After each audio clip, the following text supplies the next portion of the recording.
Hobson's Choice. By Harold Brighouse. Publisher's Note. Acknowledgements are made to Mr. William Armstrong, Director of the Liverpool Repertory Company, for allowing his prompt copy to be used in preparing this acting edition. Illustration: red walls, brown oaken dado. T. Gas bracket over counter. Turkey red curtains half up window. No carpet. Small rug at door R. Shoes on counter and showcases. Hanging laces. Advertisements. Boot polishes. Brushes. Brown paper on counter. Clogs in rows under shelves are. C. Black cane furniture and rush bottomed. Heavy leather armchair. Piece of rough leather on shelves. The trap is eminently desirable. However, should the stage used have no trap, the workroom may be supposed to be off stage, with the door upright. Hobson's Choice. Act 1. The scene represents the interior of Hobson's boot shop in Chapel Street, Bedford. The shop windows and entrance from street occupy the left side. Facing the audience is the counter, with exhibits of boots and slippers, behind which the wall is fitted with racks containing boot boxes. Cane chairs in front of counter. There is a desk down L, with a chair. A door R leads up to the house. In the center of the stage is a trap leading to the cellar where work is done. There are no elaborate fittings. Gas brackets in the windows and walls. The business is prosperous, but to prosper in Salford in 1880 you did not require the elaborate accessories of a later day. A very important customer goes for fitting into Hobson's sitting room. The rank and file use the cane chairs in the shop, which is dingy but businesslike. The windows exhibit little stock, and amongst what there is clogs figure prominently. Through the windows comes the bright light of noon. Sitting behind the counter are Hobson's two younger daughters, Alice, R., who is 23, and Victoria, L., who is 21, and very pretty. Alice is knitting and Victoria is reading. They are in black, with neat black aprons. The door R opens and Maggie enters. She is Hobson's eldest daughter, 30. Alice. Oh, it's you. I hoped it was father going out. Maggie. It isn't. She crosses and takes her place at desk L. Alice. He is late this morning. Maggie. He got up late. She busies herself with an account book. Vicky. Reading. Has he had breakfast yet, Maggie? Maggie. Breakfast. With a Mason's meeting last night. Vicky. He'll need reviving. Alice. Then I wish he'd go and do it. Vicky. Are you expecting anyone, Alice? Alice. Yes, I am, and you know I am, and I'll thank you both to go when he comes. Vicky. Well, I'll oblige you, Alice, if father's gone out first, only you know I can't leave the counter till he goes. Albert Prosser enters from the street. He is 26, nicely dressed, as the son of an established solicitor would be. He crosses to R, and raises his hat to Alice. Albert. Good morning, Miss Alice. Alice. Good morning, Mr. Prosser. She leans across counter. Father's not gone out yet. He's late. Albert. Oh. He turns to go, and is halfway to door, when Maggie rises. Maggie, coming see. What can we do for you, Mr. Prosser? Albert, stopping. Well, I can't say that I came in to buy anything, Miss Hobson. Maggie. This is a shop, you know. We're not here to let people go out without buying. Albert. Well, I'll just have a pair of bootlaces, please. Moves slightly to R. Maggie. What size do you take in boots? Albert. 8s. I've got small feet. He simpers, then perceives that Maggie is by no means smiling. Does that matter to the laces? Maggie, putting mat in front of armchair R. See. It matters to the boots. She pushes him slightly. Sit down, Mr. Prosser. Albert, sitting in armchair R. See. Yes, but. Maggie is on her knees and takes off his boot. Maggie. It's time you had a new pair. These uppers are disgraceful for a professional man to wear. Number 8's from the third rack. Vicky, please. Alice, moving down a little. Mr. Prosser didn't come in to buy boots, Maggie. Vicky comes down to Maggie with box which she opens. Maggie. I wonder what does bring him in here so often. Alice moves back to behind counter. Albert. I'm terrible hard on bootlaces, Miss Hobson. Maggie puts a new boot on him and laces it. Maggie. Do you get through a pair a day? You must be strong. Albert. I keep a little stock of them. It's as well to be prepared for accidents. Maggie. And now you'll have boots to go with the laces, Mr. Prosser. How does that feel? Albert. Very comfortable. Maggie. Try it standing up. Albert, trying and walking a few steps. Yes, that fits all right. Maggie. I'll put the other on. Albert. Oh no, I really don't want to buy them. Maggie, pushing him. Sit down, Mr. Prosser. You can't go through the streets in odd boots. Alice comes down again. Albert. What's the price of these? Maggie. £1. Albert. £1. I say. Maggie. They're good boots, and you don't need to buy a pair of laces today, because we give them in as discount. Vicky goes back to counter. Braid laces, that is. Of course, if you want leather ones, you being so strong in the arm and breaking so many pairs, you can have them, only it's 2pence more. Albert. These will do. Maggie. Very well, you'd better have the old pair mended and I'll send them home to you with the bill. She has laced the second boot, rises and moves towards desk L, throwing the boot box at Vicky, who gives a little scream at the interruption of her reading. Albert gasps. Albert. Well, if anyone had told me I was coming in here to spend £1, I'd have called him crazy. Maggie. It's not wasted. Those boots will last. Good morning, Mr. Prosser. She holds door open. Albert. Good morning. He looks blankly at Alice and goes out. Alice. Maggie, we know you're a pushing saleswoman, but… Maggie, returning to R. She picks up old boots and puts them on rack up R. It'll teach him to keep out of here a bit. He's too much time on his hands. Alice. You know why he comes. Maggie. I know it's time he paid a rent for coming. A pair of laces a day's not half enough. Coming here to make sheep's eyes at you. I'm sick of the sight of him. Crosses in front of counter to L. Alice. It's all very well for an old maid like you to talk, but if father won't have us go courting, where else can Albert meet me except here when father's out? Maggie. If he wants to marry you, why doesn't he do it? Alice. Courting must come first. Maggie. It needn't. She picks up a slipper on desk L. See that slipper with a fancy buckle on to make it pretty? Courting's like that, my lass. All glitter and no use to nobody. She replaces slipper and sits at her desk. Henry Horatio Hobson enters from the house.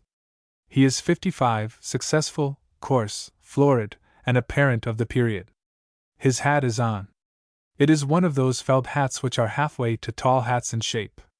He has a heavy gold chain and Masonic emblems on it. His clothes are bought to wear. Hobson. Maggie, I'm just going out for a quarter of an hour. Moves over to doors L. Maggie. Yes, father. Don't be late for dinner. There's liver. Hobson. It's an hour off dinner time. Going. Maggie. So that, if you stay more than an hour in the Moonraker's Inn, you'll be late for it. Hobson. Moonrakers? Who said? Turning. Vicky. If your dinner's ruined, it'll be your own fault. Hobson. Well, I'll be eternally. Alice. Don't swear, father.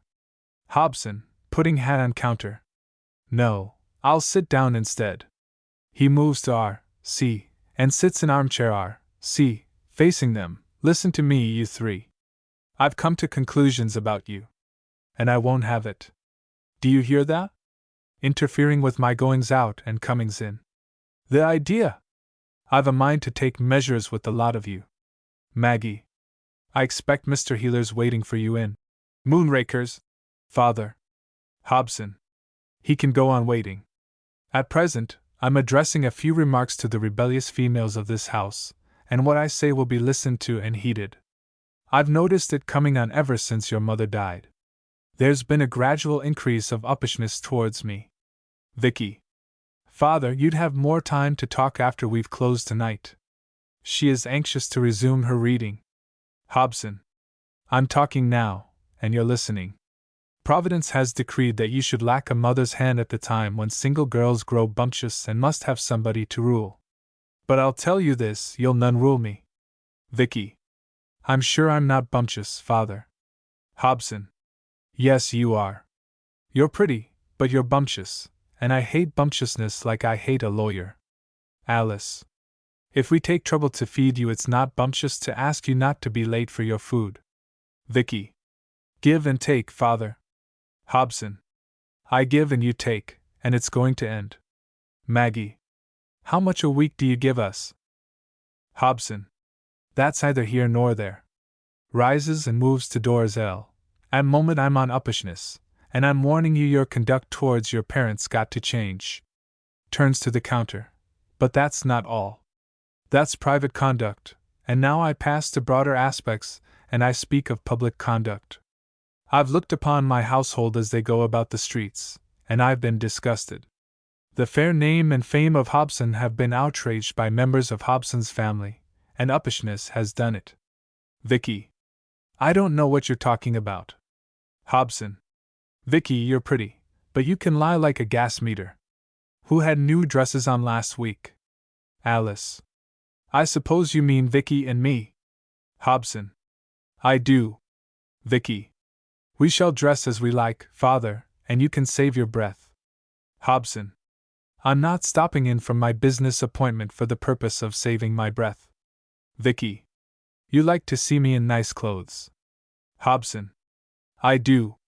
I like to see my daughters nice. Crosses are. That's why I pay Mr. Tudsbury, the draper, £10 a year ahead to dress you proper. It pleases the eye and it's good for trade. But I'll tell you, if some women could see themselves as men see them, they'd have a shock, and I'll have words with Tudsbury and all, for letting you dress up like guys. Moves L. I saw you and Alice out of the Moonrakers parlor on Thursday night, and my friend Sam Mins turns. Alice. A publican. Hobson. I, a publican. As honest a man as God Almighty ever set behind a bar, my ladies. My friend Sam Mins asked me who you were. And well he might. You were going down Chapel Street with a hump added to nature behind you. Vicky, scandalized. Father. Hobson. The hump was wagging, and you put your feet on pavement as if you'd got chilblains. I, stiff neck above and weak knees below. It's immodest. Alice. It is not immodest, Father. It's the fashion to wear bustles. Hobson. Then to hell with the fashion. Maggie. Father, you are not in the Moonrakers. Now. Vicky. You should open your eyes to what other ladies wear. Rises. Hobson. If what I saw on you is any guide, I should do naught of kind. I'm a decent-minded man. I'm Hobson. I'm British middle class and proud of it. I stand for common sense and sincerity. You're affected, which is bad sense and insincerity. You've overstepped nice dressing and you've tried grand dressing, Vicky sits, which is the occupation of fools and such as have no brains. You forget the majesty of trade and the unparalleled virtues of the British Constitution, which are all based on the sanity of the middle classes, combined with the diligence of the working classes. You're losing balance, and you're putting the things which don't matter in front of the things which do, and if you mean to be a factor in the world in Lancashire or a factor in the house of Hobson, you'll become sane. Vicky. Do you want us to dress like mill girls? Hobson. No, nor like French madams either. It's un-English, I say. Alice. We shall continue to dress fashionably, Father. Hobson. Then I've a choice for you too. Vicky, you I'm talking to, and Alice. You'll become sane if you're going on living here. You'll control this uppishness that's growing on you. And if you don't, you'll get out of this, and exercise your gifts on someone else than me. You don't know when you're well off. But you'll learn it when I'm done with you. I'll choose a pair of husbands for you, my girls. That's what I'll do. Alice. Can't we choose husbands for ourselves? Hobson. I've been telling you for the last 5 minutes you're not even fit to choose dresses for yourselves. Maggie. You're talking a lot to Vicky and Alice, father. Where do I come in? Hobson. You. Turning on her, astonished. Maggie. If you're dealing husbands round, don't I get one? Hobson. Well, that's a good one. Laughs. You with a husband. Down in front of desk. Maggie. Why not? Hobson. Why not? I thought you'd sense enough to know. But if you want the brutal truth, you're past the marrying age. You're a proper old maid, Maggie, if ever there was one. Maggie. I'm 30. Hobson facing her. Aye, 30 and shelved. Well, all the women can't get husbands. But you others, now. I've told you. I'll have less uppishness from you or else I'll shove you off my hands on to some other men. You can just choose which way you like. He picks up hat and makes for door. Maggie. 1:00 dinner, father? Hobson. See here, Maggie, back again down to in front of desk, I set the hours at this house. It's 1:00 dinner because I say it is, and not because you do. Maggie. Yes, father. Hobson. So long as that's clear, I'll go. He is by door. Oh no, I won't. Mrs. Hepworth's getting out of her carriage. He puts hat on counter again. Maggie rises and opens door. Enter Mrs. Hepworth, an old lady with a curt manner and good clothes. Good morning, Mrs.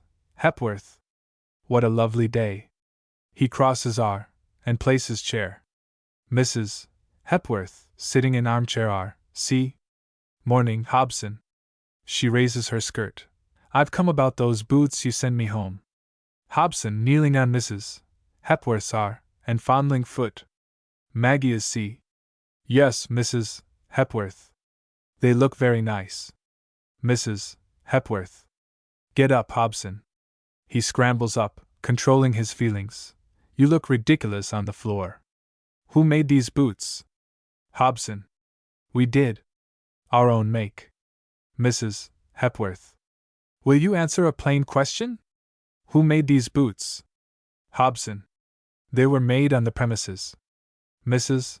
Hepworth to Maggie. Young woman, you seemed to have some sense when you served me. Can you answer me?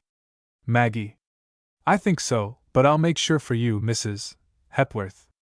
She opens trap and calls. Tubby. Hobson down R.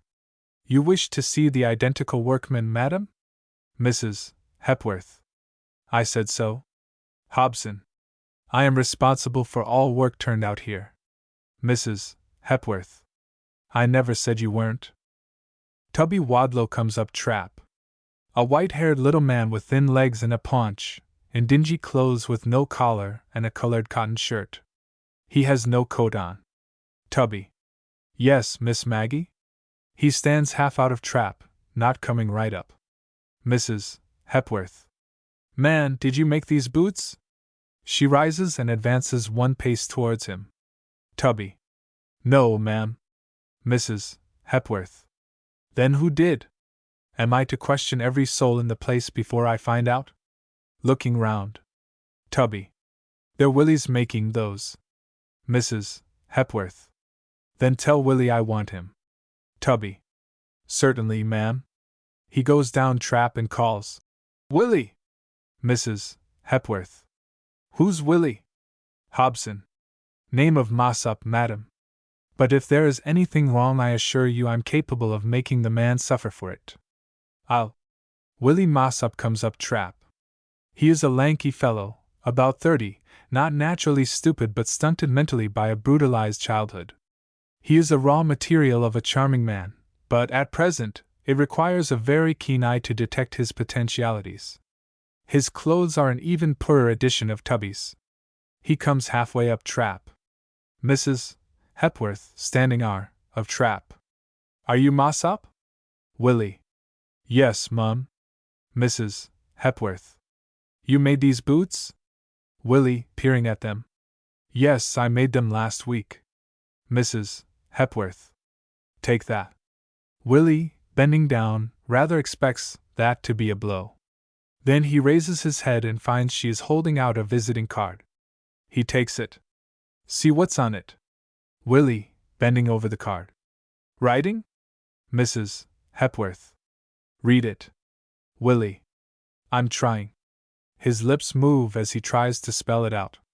Mrs. Hepworth. Bless the man. Can't you read? Willie.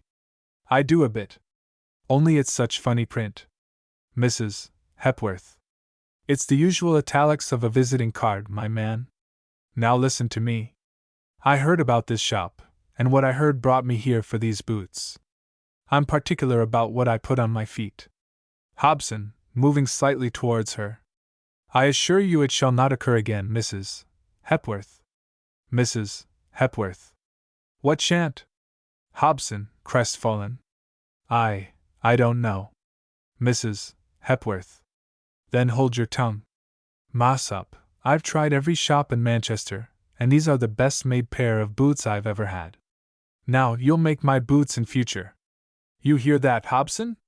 Maggie down L.C. is taking it all in. Hobson. Yes, madam, of course he shall. Mrs. Hepworth. You'll keep that card, Mossop, and you won't dare leave here to go to another shop without letting me know where you are. Hobson. Oh, he won't make a change. Mrs. Hepworth. How do you know? The man's a treasure, and I expect you underpay him. Hobson. That'll do, Willie. You can go. Willie. Yes, sir. He dives down trap. Maggie closes it. Mrs. Hepworth. He's like a rabbit. Maggie. Can I take your order for another pair of boots, Mrs. Hepworth? Mrs. Hepworth. Not yet, young woman. But I shall send my daughters here. And mind you, that man's to make the boots. She crosses L. Maggie. Up at doors and opening them. Certainly, Mrs. Hepworth. Mrs. Hepworth. Good morning. Hobson. Good morning, Mrs. Hepworth. Very glad to have the honor of serving you, madam. Following her up. She goes out. Angry. I wish some people would mind their own business. What does she want to praise a workman to his face for? Moves down L, and then to C. Maggie. I suppose he deserved it. Hobson. Deserved be blowed. Making them uppish. That's what it is. Last time she puts her foot in my shop, I give you my word. Maggie. Don't be silly, father. Hobson. I'll show her. Thinks she owns the earth because she lives at Hope Hall. Enter from street Jim Heeler, who is a grocer, and Hobson's boon companion. Jim, looking down street as he enters. That's a bit of a startler. Hobson, swinging round. Eh? Oh, morning, Jim. Jim. You're doing a good class trade if the carriage folk come to you, Hobson. Moves down L. See? Hobson. What? Jim. Wasn't that Mrs. Hepworth? Hobson. Oh, yes. Mrs. Hepworth's an old and valued customer of mine. Jim. It's funny you deal with Hope Hall and never mentioned it. Hobson. Why, I've made boots for her and all her circle for, how long, Maggie? Oh, I dunno. Jim. You kept it dark. Well, aren't you coming round yonder? Moving up L. Hobson, reaching for his hat. Yes. That is, no. Jim. Are you ill? Hobson. No, get away, you girls. I'll look after the shop. I want to talk to Mr. Heeler. Jim. Well, can't you talk in the Moonrakers? The girls go out to house Maggie last. Hobson. Yes, with Sam Minns, and Denton and Tudsbury there. Jim. It's private then. What's the trouble, Henry? Hobson waves Jim into armchair R.C. and sits in front of counter. Hobson. They're the trouble. Indicates door to house. Do your daughters worry you, Jim? Jim. Nay, sits R.C. They mostly do as I bid them, and the missus does the leathering if they don't. Hobson. Ah, Jim, a wife's a handy thing, and you don't know it proper till she's taken from you.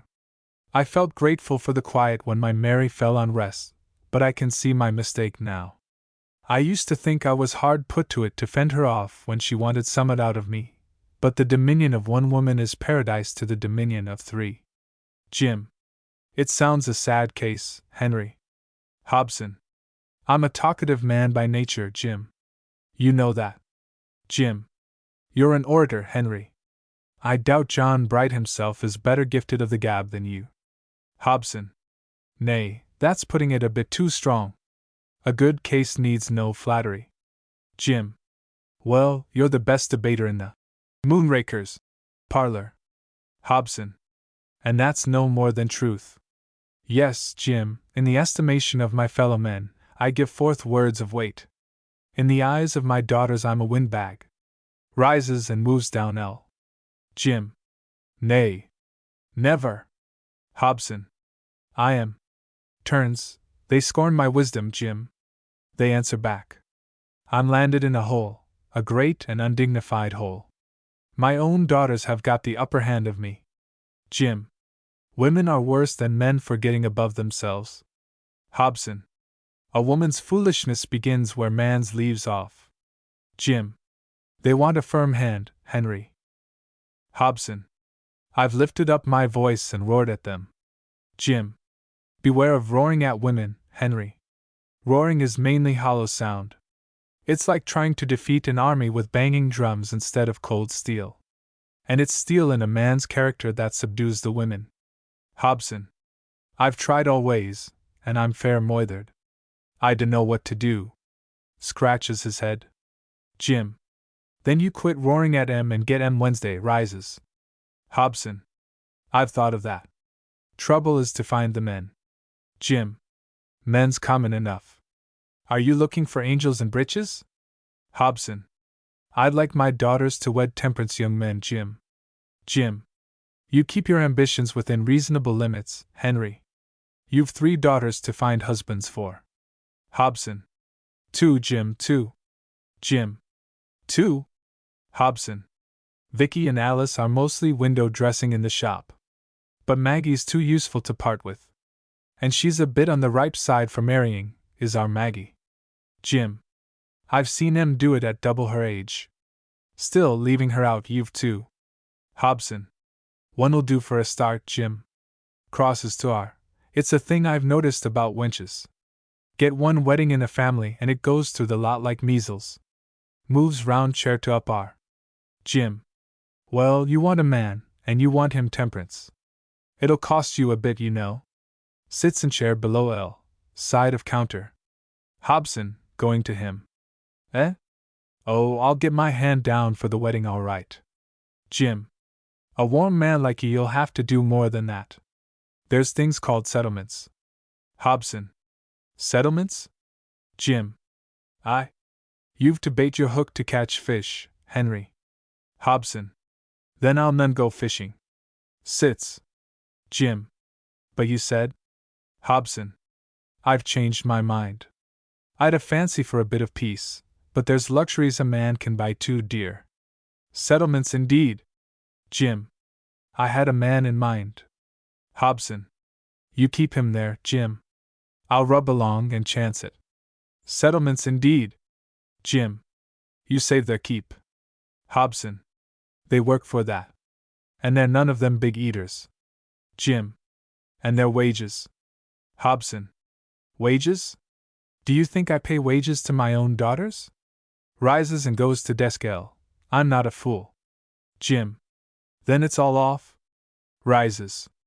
Hobson turns. From the moment that you breathed the word settlements, it was dead off, Jim. Let's go to the Moonrakers, and forget there's such a thing as women in the world. He takes up hat and rings bell on counter. Shop! Shop! Maggie enters from R. I'm going out, Maggie. Maggie, she remains by door. Dinner's at 1, remember. Hobson. Dinner will be when I come in for it. I'm master here. Moves to go. Maggie. Yes, father. 1 o'clock. Hobson, disgusted. Come along, Jim. Jim and Hobson go out to street. Maggie turns to speak inside our door. Maggie. Dinner at 1:30, girls. We'll give him half an hour. She closes door, turns armchair facing sea, and moves to trap, which she raises. Willie, come here. In a moment Willie appears, and stops halfway up. Willie. Yes, Miss Maggie? Maggie L. of trap, come up, and put the trap down, I want to talk to you. He comes, reluctantly. Willie. We're very busy in the cellar. Maggie points to trap. He closes it. Maggie. Show me your hands, Willie. Willie. They're dirty. He holds them out hesitatingly. Maggie. Yes, they're dirty, but they're clever. They can shape the leather like no other man's that ever came into the shop. Who taught you, Willie? She retains his hands. Willie. Why, Miss Maggie, I learned my trade here. Maggie. Hobson's never taught you to make boots the way you do. Willie. I've had no other teacher. Maggie, dropping his hands, and needed none. You're a natural-born genius at making boots. It's a pity you're a natural fool at all else. Willie. I'm not much good at aught but leather, and that's a fact. Maggie. When are you going to leave Hobson's? Willie. Leave Hobson's? I thought I gave satisfaction. Maggie. Don't you want to leave? Willie. Not me. I've been at Hobson's all my life, and I'm not for leaving till I'm made. Maggie. I said you were a fool. Willie. Then I'm a loyal fool. Maggie. Don't you want to get on, Will Mossop? You've heard what Mrs. Hepworth said. You know the wages you get, and you know the wages a bootmaker like you could get in one of the big shops in Manchester. Willie. Nay, I'd be feared to go in them fine places. Maggie. What keeps you here? Is it the people? Willie. I dunno what it is. I'm used to being here. Maggie. Do you know what keeps this business on its legs? Two things. One's the good boots you make that sell themselves, the other's the bad boots other people make and I sell. We're a pair, Will Mossop. Willie. You're a wonder in the shop, Miss Maggie. Maggie. And you're a marvel in the workshop. Well? Willie. Well, what? Maggie. It seems to me to point one way. Willie. What way is that? Maggie. You're leaving me to do the work, my lad? Willie. I'll be getting back to my stool, Miss Maggie. Moves to trap. Maggie, stopping him. You'll go back when I've done with you. I've watched you for a long time and everything I've seen I've liked. I think you'll do for me. Willie. What way, Miss Maggie? Maggie. Will Mossop, you're my man. 6 months I've counted on you, and it's got to come out sometime. Willie. But I never. Maggie. I know you never, or you'd not be left to me to do the job like this. Willie. I'll sit down. He sits in armchair, mopping his brow. I'm feeling queer like. What dost want me for? Maggie. To invest in. You're a business idea in the shape of a man. Willie. I've got no head for business at all. Maggie. But I have. My brain in your hands, you'll make a working partnership. Willie, getting up, relieved. Partnership? Oh, that's a different thing. I thought you were axing me to wed you. Moves upstage. Maggie. I am. Willie, sitting in front of counter. Well, by gum. And you the master's daughter. Maggie. Maybe that's why, Will Mossop. Moving upstage. Maybe I've had enough of father, and you're as different from him as any man I know. Sits L. of him. Willie. It's a bit awkward like. Maggie. And you don't help me any, lad? What's awkward about it? Willie. You talking to me like this. Maggie. I'll tell you something, Will. It's a poor sort of woman who'll stay lazy when she sees her best chance slipping from her. A Salford life's too near the bone to lose things through the fear of speaking out. Willie. I'm your best chance? Maggie. You are that, Will. Willie. Well, by gum. Rises. I never thought of this. Maggie. Think of it now. Willie. I am doing. Only the blow's a bit too sudden to think very clear. I've a great respect for you, Miss Maggie. You're a shapely body, and you're a masterpiece at selling in the shop, but when it comes to marrying, I'm bound to tell you that I'm none in love with you. Maggie. Wait till you're asked? Rises. I want your hand in mine and your word for it that you'll go through life with me for the best we can get out of it. Willie. We'd not get much without there's love between us, lass. Maggie. I've got the love all right. Willie. Well, I've not, and that's honest. Maggie. We'll get along without. Willie. You're desperate set on this. It's a puzzle to me always. What do your father say? Maggie. He'll say a lot, and he can say it. It'll make no difference to me. Willie. Much better not upset him. It's not worth while. Maggie. I'm judge of that. You're going to wed me, Will? Willie. Oh, nay, I'm not. Really, I can't do that, Maggie. I can see that I'm disturbing your arrangements like, but I'll be obliged if you'll put this notion from you. Maggie. When I make arrangements, my lad, they're not made for upsetting. Willie. What makes it so desperate awkward is that I'm tokened. Maggie. You're what? Willie. I'm tokened to Ada Figgins. Maggie. Then you'll get loose and quick. Who's Ada Figgins? Do I know her? Moves L, and turns. Willie. I'm the lodger at her mother's. Maggie. The scheming hussy?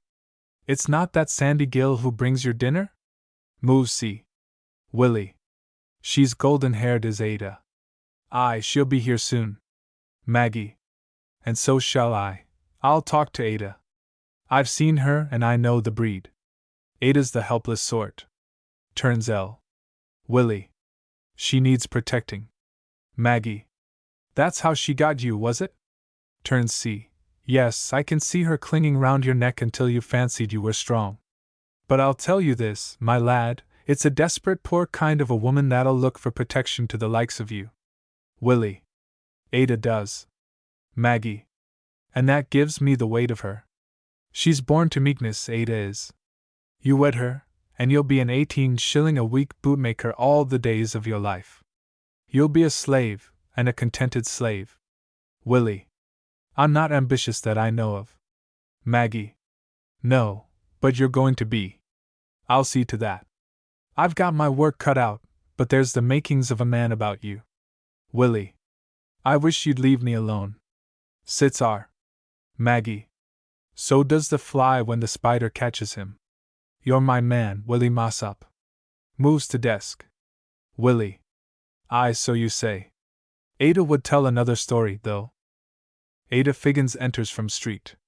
She is not ridiculous, but a weak, poor-blooded, poor-spirited girl of 20, in clogs and shawl, with Willie's dinner in a basin carried in a blue handkerchief. She crosses to him, and gives him the basin. Ada, see? There's your dinner, Will. Willie. Thank you, Ada. Rises. She turns to go, and finds Maggie in her way. Maggie. I want a word with you. You're treading on my foot, young woman. Ada. Me, Miss Hobson? She looks stupidly at Maggie's feet. Maggie. What's this with you and him? Ada, gushing. Oh, Miss Hobson, it is good of you to take notice like that. Willie. Ada, she. Maggie. You hold your hush. This is for me and her to settle. Take a fair look at him, Ada. Ada. At Will? Maggie nodding. Not much for two women to fall out over, is there? Ada. Maybe he's not so much to look at, but you should hear him play. Maggie. Play? Are you a musician, Will? Willie. I play the Jew's harp. Maggie. That's what you see in him, is it? A gawky fellow that plays the Jew's harp? Ada. I see the lad I love, Miss Hobson. Maggie. It's a funny thing, but I can say the same. Ada. You. Willie. That's what I've been trying to tell you, Ada, and by gum, she'll have me from you if you don't be careful. Maggie. So we're quits so far, Ada. Ada. You'll pardon me. You've spoke too late. Will and me's tokened. She takes his arm. Maggie. That's the past. It's the future that I'm looking to. What's your idea for that? Ada. You mind your own business, Miss Hobson. Will Mossop's no concern of thine. Willie. That's what I try to tell her myself, only she will have it's no use. Maggie. Not an atom. I've asked for your idea of Willie's future. If it's a likelier one than mine, I'll give you best, and you can have the lad. Ada. I'm trusting him to make the future right. Maggie. It's as bad as I thought it was. Willie, you wed me? Ada weakly. It's daylight robbery. Moves slightly L. Willie. Aren't you going to put up a better fight for me than that, Ada? You're fair giving me to her. Maggie. Will Mossop, you take your orders from me in this shop. I've told you you'll wed me. Willie. Seems like there's no escape. Sits in armchair. Ada, angry. Wait while I get you to home, my lad. I'll set my mother on to you. Maggie. Oh, so it's her mother made this match. Willie. She had above a bit to do with it. Maggie. I've got no mother, Will. Willie. You need none either. Maggie. Well, can I sell you a pair of clogs, Miss Figgins? Ada. No, nor anything else. Maggie. Then you've no business here, have you? Moves up to doors and opens them. Ada, going to him. Will, are you going to see me ordered out? Willie. It's her shop, Ada. Ada. You mean I'm to go like this? Willie. She means it. Ada. It's cruel hard. Moves towards doors. Maggie. When it comes to a parting, it's best to part sudden and no whimpering about it. Ada. I'm not whimpering, and I'm not parting neither. But he'll whimper tonight when my mother sets about him. Slight movement back to him. Maggie. That'll do. Ada, in almost a scream. Well, Mossop, I'm telling you, you'll come home tonight to a thick ear. She goes. Willie, rising. I'd really rather wed Ada, Maggie, if it's all same to you. Maggie. Why? Because of her mother? Willie. She's a terrible rough side to her tongue, has Mrs. Figgins. Maggie. Are you afraid of her? Willie hesitates, then says. Yes. Maggie. You needn't be. Willie. Yes, but you don't know her. She'll jaw me till I'm black in the face when I go home tonight. Maggie. You won't go home tonight. Willie. Not go? Maggie. You've done with lodging there. You'll go to Tubby Wadlow's when you knock off work, and Tubby'll go round to Mrs. Figgins for your things. Willie. And I'm not to go back there never no more? Maggie. No. Willie. It's like an 'appy dream. Maggie, you do manage things. He opens the trap. Maggie. And while Tubby's there you can go round and see about putting the bands up for us too. Willie. Bands? Oh, but I'm hardly used to the idea yet. A step down. Maggie. You'll have 3 weeks to get used to it in. Now you can kiss me, Will. Willie. That's forcing things a bit, and all. It's like saying I agree to everything, a kiss is. Maggie. Yes. Willie. And I don't agree yet. I'm. Maggie. Come along. Alice, then Vicky enter our. Do what I tell you, Will. Willie. Now? With them here? Maggie. Yes. Willie, pause. I couldn't. He dives for trap, runs down, and closes it. Alice. What's the matter with Willie? Maggie. He's a bit upset because I've told him he's to marry me. Is dinner cooking nicely? To desk, L. Alice. You're going to marry Willie Mossop. Willie Mossop. Vicky. You've kept it quiet, Maggie. Maggie. You know about it pretty near as soon as Willie does himself. Vicky. Well, I don't know. Alice. I know, and if you're afraid to speak your thoughts, I'm not. Look here, Maggie, moving to L. See, what you do touches us, and you're mistaken if you think I'll own Willie Mossop for my brother-in-law. Maggie. Is there supposed to be some disgrace in him? Alice. You ask father if there's disgrace. And look at me. I'd hopes of Albert Prosser till this happened. Maggie. You'll marry Albert Prosser when he's able, and that'll be when Ho starts spending less on laundry bills and hair cream. Goes to R. Hobson enters from the street. Hobson. Well, what about that dinner? Come see. The positions are Maggie R, Vicky up R, C, Hobson up C, Alice L, C, Maggie. It'll be ready in 10 minutes. Hobson. You said 1 o'clock? Maggie. Yes, father. 1 for past. If you'll wash your hands, it'll be ready as soon as you are. Hobson. I won't wash my hands. I don't hold with such finicking ways, and well you know it. Sits in front of counter. Vicky. Father, have you heard the news about our Maggie? Down R, C. Hobson. News? There is no news. It's the same old tale. Uppishness. You'd keep a starving man from the meat he earns and the sweat of his brow, would you? I'll put you in your places. I'll rises. Maggie. Don't lose your temper, father. You'll maybe need it soon when Vicky speaks. Moves down R. Hobson. What's Vicky been doing? Vicky. Nothing. It's about Will Mossop, father. Hobson. Will? Alice. Yes. What's your opinion of Will? Hobson. A decent lad. I've nowt against him that I know of. Alice. Would you like him in the family? Hobson. Whose family? Coming down C. Vicky. Yours. Maggie. I'm going to marry Willie, father. That's what all the fuss is about. Hobson. Marry you, Mossop? Moves to her. Maggie. You thought me past the marrying age. I'm not. That's all. Hobson. Didn't you hear me say I'd do the choosing when it came to a question of husbands? Maggie. You said I was too old to get a husband. Hobson. You are. You all are. Vicky.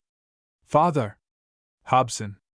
Crossing to C, and if you're not, it makes no matter. I'll have no husbands here. Vicky R, Alice L, of Hobson. Alice. But you said? Hobson. I've changed my mind. I've learned some things since then. There's a lot too much expected of a father nowadays.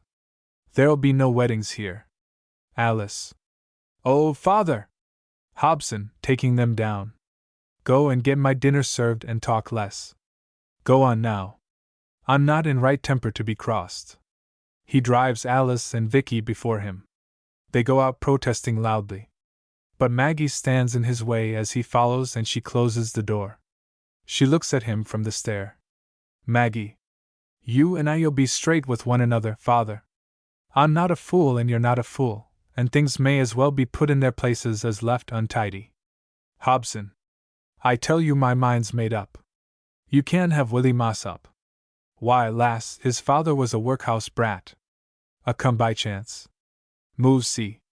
Maggie. It's news to me we're snobs in Salford. I have Willie Mossop. I've to settle my life's course, and a good course, too, so think on. Hobson. I'd be the laughing stock of the place if I allowed it. I won't have it, Maggie. It's hardly decent at your time of life. Maggie. I'm 30 and I'm marrying Willie Mossop. And now I'll tell you my terms. Hobson. You're in a nice position to state terms, my lass. Maggie. You will pay my man, Will Mossop, the same wages as before. And as for me, I've given you the better part of 20 years of work without wages. I'll work 8 hours a day in future, and you will pay me 15 shillings by the week. Hobson. Do you think I'm made of brass? Maggie. You'll soon be made of less than you are if you let Willie go. And if Willie goes, I go. That's what you've got to face. Hobson. I might face it, Maggie. Shop hands are cheap. Maggie. Cheap ones are cheap. The sort you'd have to watch all day, and you'd feel happy helping them to tie up parcels and sell laces with Tudsbury and Heeler and Minns supping their ale without you.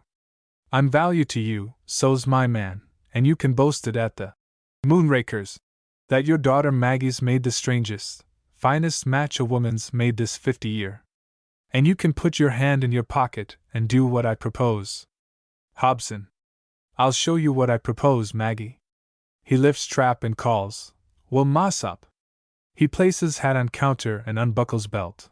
"I cannot leather you, my lass. You're female, and exempt, but I can leather him. Come up, Will, moss up." Will comes up trap and closes it. "You've taken up with my Maggie, I hear." He conceals strap. Willie. "Nay, I've not. She's done the taking up." Hobson. "Well, Willie, either way, you've fallen on misfortune. Love's led you astray, and I feel bound to put you right." Shows strap. Willie. "Maggie, what's this?" Moves down a little. Maggie. "I'm watching you, my lad." Hobson. "Mind, Willie, you can keep your job. I don't bear malice, but we must beat the love from your body, and every morning you come here to work with love still sitting in you, you'll get a leathering." Getting ready to strike. Willie.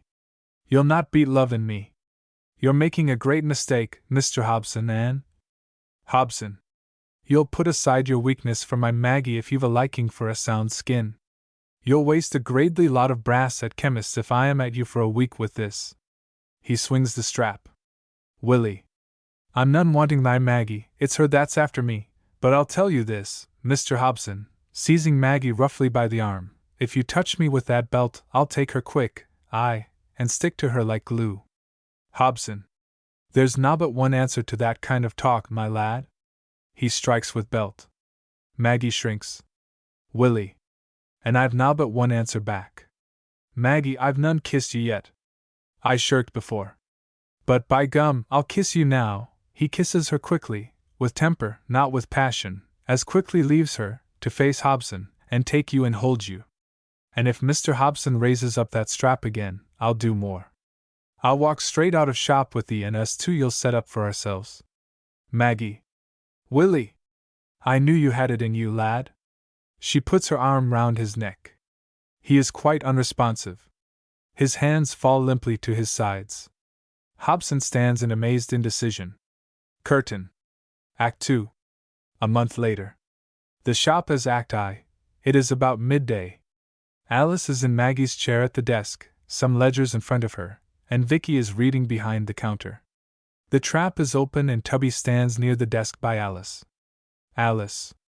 "I'm sure I don't know what to tell you to do, Tubby." Tubby. "There's nothing in at all to start on, Miss Alice. We're worked up." Alice. "Well, Father's out and I can't help you." Tubby.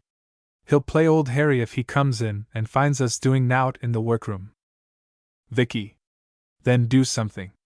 We're not stopping you." Rises and moves over to our. Tubby, turning on her. "You're not telling me either. And I'm supposed to take my orders from the shop." Alice. "I don't know what to tell you. Nobody seems to want any boots made." Tubby. "The high-class trade has dropped like a stone this last month. Of course we can go on making clogs for stock if you like." Alice. "Then you'd better." Tubby. "You know what's got by selling clogs won't pay the rent, let alone wages, but if clogs are your orders, Miss Alice," he moves towards trap. Alice. "You suggested it." Tubby. "I made the remark." Starts going down. "But I'm not a rash man, and I'm not going to be responsible to the master with his temper so naughty and all since Miss Maggie went." Alice. "Oh dear! What would Miss Maggie have told you to do?" Tubby. "I couldn't tell you that, miss, I'm sure. I don't recollect things being as slack as this in her time." Vicky. "You don't help us much for an intelligent foreman." Tubby. "When you've told me what to do, I'll use my intelligence and see it's done properly." Alice. "Then go and make clogs." Tubby. "Them's your orders?" Alice. "Yes." Tubby. "Thank you, Miss Alice." Tubby goes down trap and closes it. Alice rises and moves up L. "I wonder if I've done right?" Vicky. "That's your lookout." Alice. "I don't care. It's Father's place to be here to tell them what to do." Vicky. "Maggie used to manage without him." Alice. "Oh, yes. Go on. Blame me that the place is all at 6s and 7s. coming down to desk. Vicky. I don't blame you. I know as well as you do that it's father's fault. He ought to look after his business himself instead of wasting more time than ever in the moonrakers, but you needn't be snappy with me about it. Alice. I'm not snappy in myself. Sitting at desk, it's these figures. I can't get them right. What's 17 and 25? Vicky, promptly. 52, of course. Alice. Well, it doesn't balance right. Oh, I wish I was married and out of it. Closes book. Vicky. Same here. Alice. You. Rises. Vicky. You needn't think you're the only one. Alice.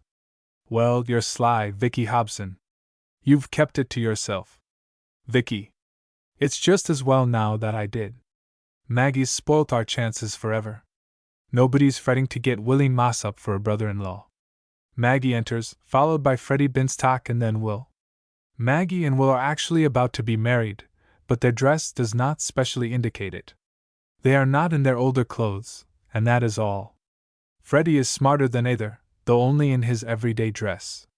He is not at all a blood, but the respectable son of a respectable tradesman, and his appearance is such as to justify his attractiveness in Vicky's eyes.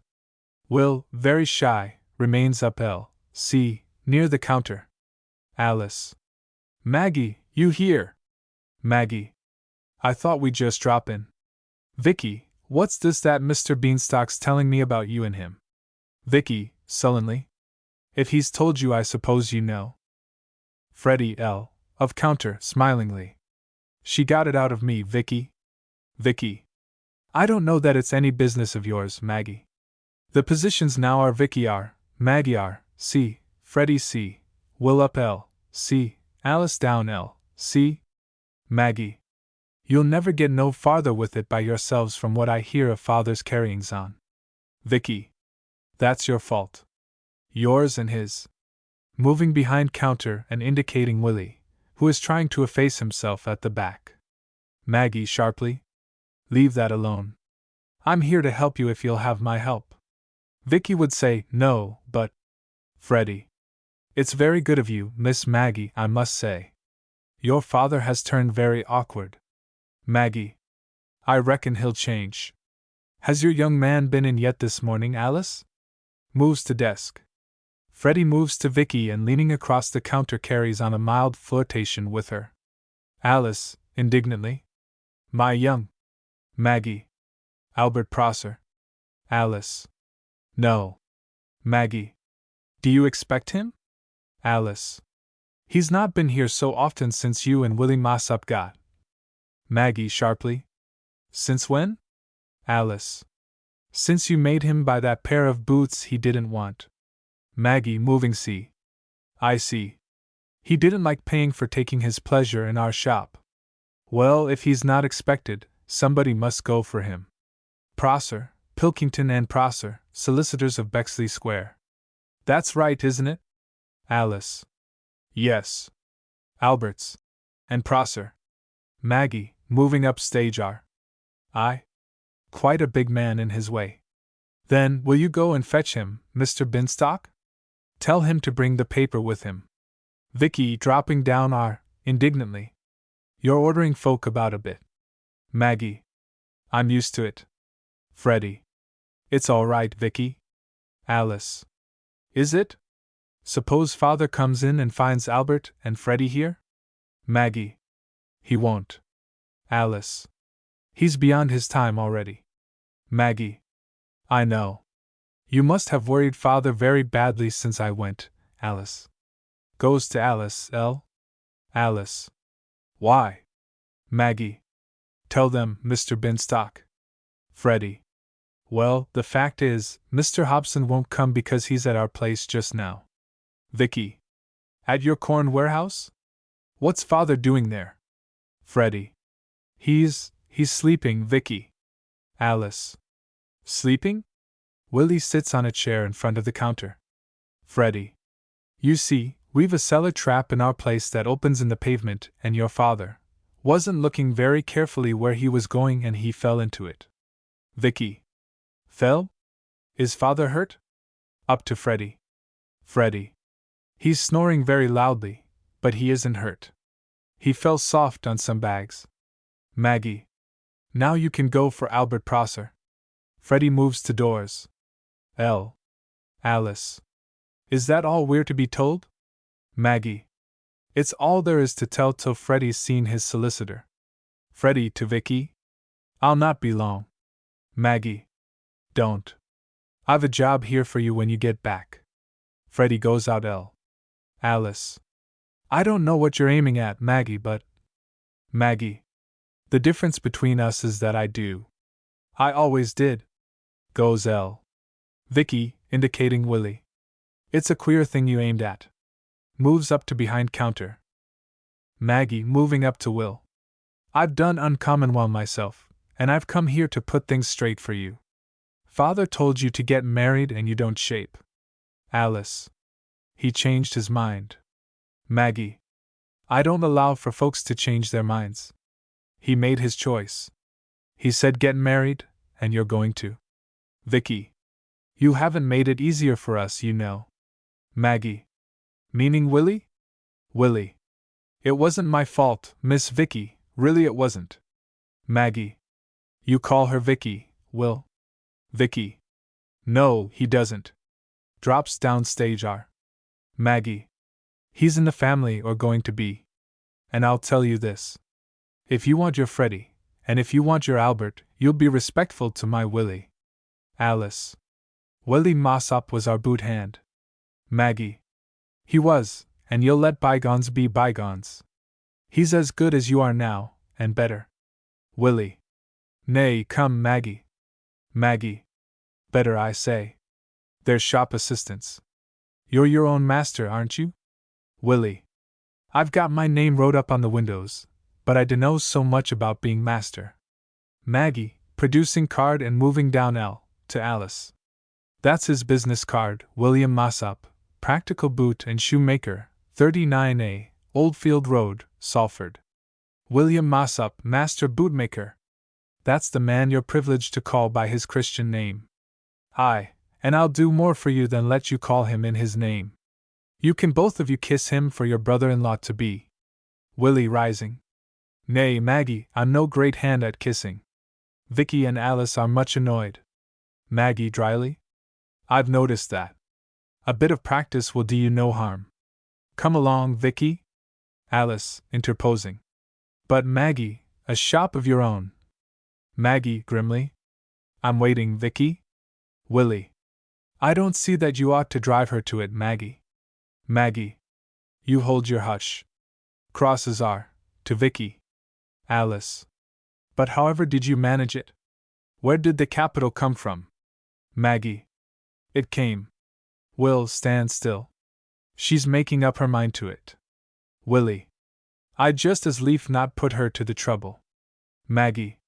You'll take your proper place in this family, my lad, trouble or no trouble. Vicky. I don't see why you should always get your way. Maggie. It's just a habit. Come along now, Vicky, I've a lot to do today, and you're holding everything back. Vicky. It's under protest. Maggie. Protest but kiss. Vicky goes to and kisses Will, who finds he rather likes it. She moves back R, then goes up to case up R, and starts dusting furiously. Your turn now, Alice. Alice. I'll do it if you'll help me with these books, Maggie. Maggie. Books? Father's put you in my place? Goes see. Alice. Yes. Maggie. Then he must take the consequences. Your books aren't my affair. Alice. I think you might help me, Maggie. Vicky glances back at Will. Maggie. I'm surprised at you, Alice, I really am, after what you've just been told. Exposing your books to a rival shop. You ought to know better. Will's waiting. And you're to kiss him hearty now. Alice. Very well. She moves C, and kisses Will, then goes back L. Willie. There's more in kissing nice young women than I thought. Maggie. Don't get too fond of it, my lad. She goes to him. Alice. Well, I hope you're satisfied, Maggie. You've got your way again, and now perhaps you'll tell us if there's anything you want in this shop. Maggie. Eh? Are you trying to sell me something? Alice. I'm asking you, what's your business here? Maggie. I've told you once.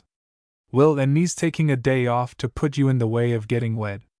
Vicky, moving to back of counter. It looks like things are slow at your new shop if you can walk round in your best clothes on a working day. Willie. It's not a working day with us. It's a wedding day. Alice. You've been married this morning. Maggie. Not us. Goes to our. I'll have my sisters there when I get Wednesday. It's at 1 o'clock at St. Philip's. Sits our. Vicky. But we can't leave the shop to come. Maggie. Why not? Is trade so brisk? Vicky. No, but. Willie sits in front of counter. Maggie. Not so much high-class trade doing with you, eh? Alice.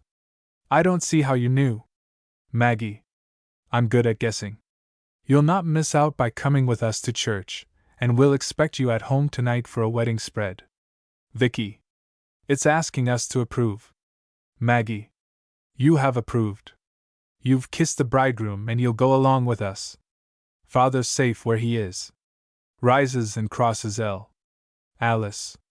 And the shop? Maggie. Tubby can see to the shop. And that reminds me. You can sell me something.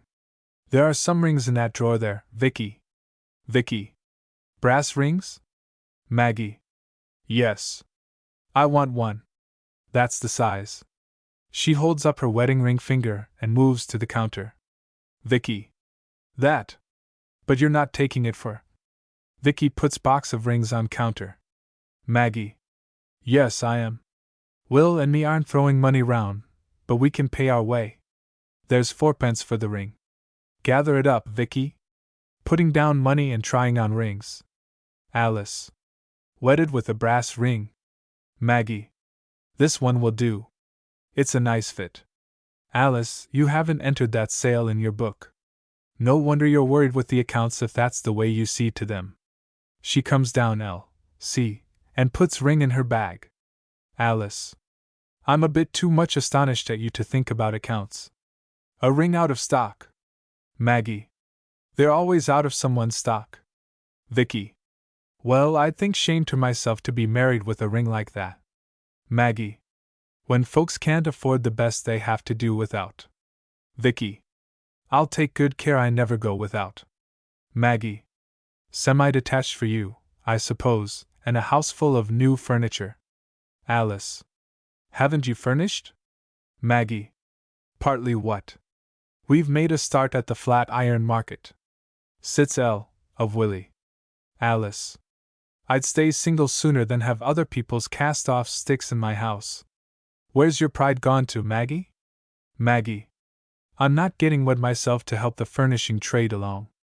I suppose you'd turn your nose up at second-hand stuff too, Vicky? Vicky. I'd start properly or not at all. Goes to desk L. Maggie. Then you'll either of you have any objections to my clearing out the lumber room upstairs. Rises. We brought a handcart round with us. Nudges Will. Will rises and takes his coat off. He has detachable cuffs which he places carefully on the armchair. Vicky. You made sure of things. Maggie. Yes. Get upstairs, Will. I told you what to bring. Alice. Wait a bit.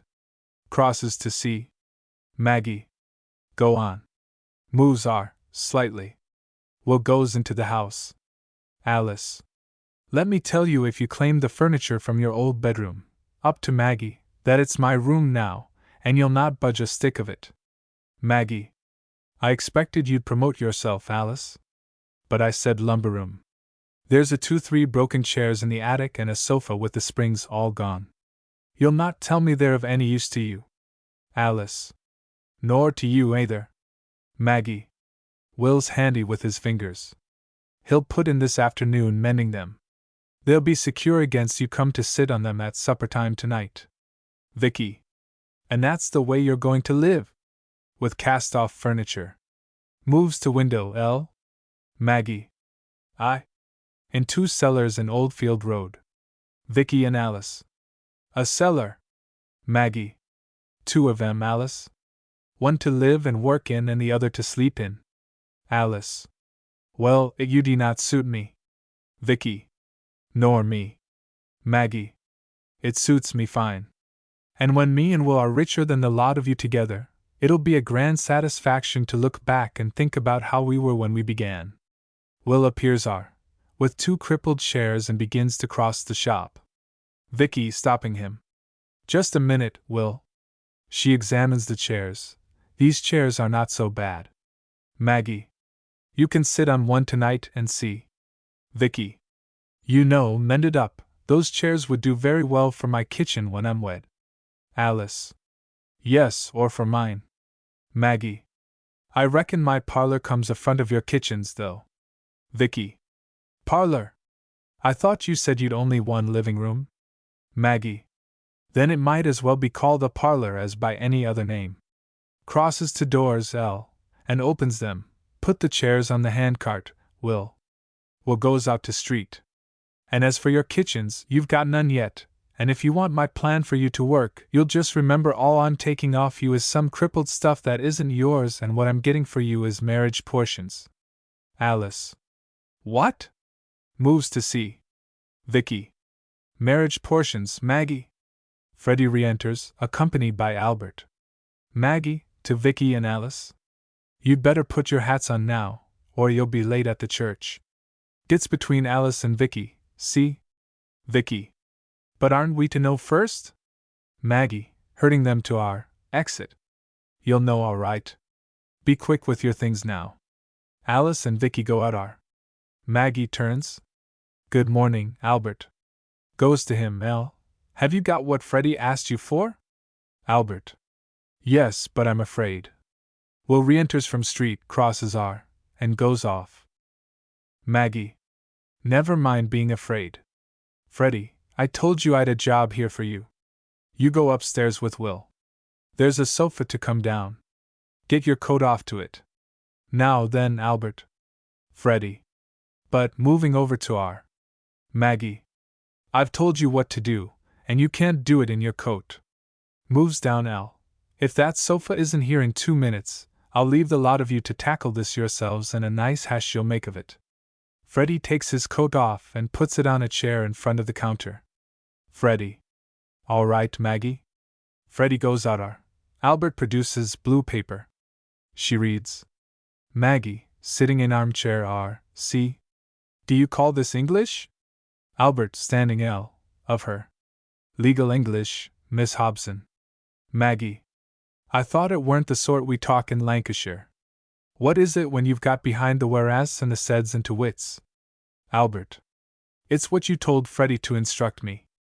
Action against Henry Horatio Hobson for trespass on the premises of Jonathan Binstock and Company, corn merchants, of Chapel Street, Salford, with damages to certain corn bags caused by falling on them and further damages claimed for spying on the trade secrets of the aforesaid J. B. and Co. Maggie. Well, I'll take your word that this means that. I shouldn't have thought it, but I suppose lawyers are like doctors. They've each a secret language of their own, so that if you get a letter from one lawyer you've to take it to another to get it read, just like a doctor sends you to a chemist with a rigmarole that no one else can read, so they can charge you what they like for a drop of colored water. Albert. I've made this out to your instructions, Miss Hobson, but I'm far from saying it's good law, and I'd not be keen on going into court with it. Maggie. Nobody asked you to. It won't come into court. Will and Freddie enter with a ramshackle horsehair sofa. Rises. Open that door for them, Albert. Albert opens street door. They pass out. What's the time? You can see the clock from there. Albert, outside street door. It's 1:15. Maggie, flying to our door, opening it, and calling. Girls, if you're late for my wedding I'll never forgive you. She turns as Will and Freddie return. Put your coats on. Now then, Freddie, going see. You take that paper and put it on my father in your cellar. Freddie. Now? Maggie. Now? Yes, of course now. He might waken any time. Freddie. He looked fast enough. Aren't I to come to the church? Maggie. Yes, if you do that quick enough to get there before we're through. Freddie. All right. He goes out pocketing the paper. Maggie follows him to the door. Maggie. Now there's that handcart. Are we to take it with us? Albert. To church. You can't do that. Willie. I'll take it home. Slight move. Maggie. And have me waiting for you at the church? That's not for me, my lad. Albert. You can't very well leave it where it is. Maggie. No, there's only one thing for it. You'll have to take it to our place, Albert. Albert. Me. Maggie. There's the key. Down to Albert and hands it from her bag. It's 39A, Oldfield Road. Albert. Yes, but to push a handcart through Salford in broad daylight. Maggie. It won't dirty your collar. Albert. Suppose some of my friends see me? They both move up Maggie. Look here, my lad, if you're too proud to do a job like that, you're not the husband for my sister. Albert. It's the look of the thing. Can't you send somebody from here? Maggie. No, you can think it over.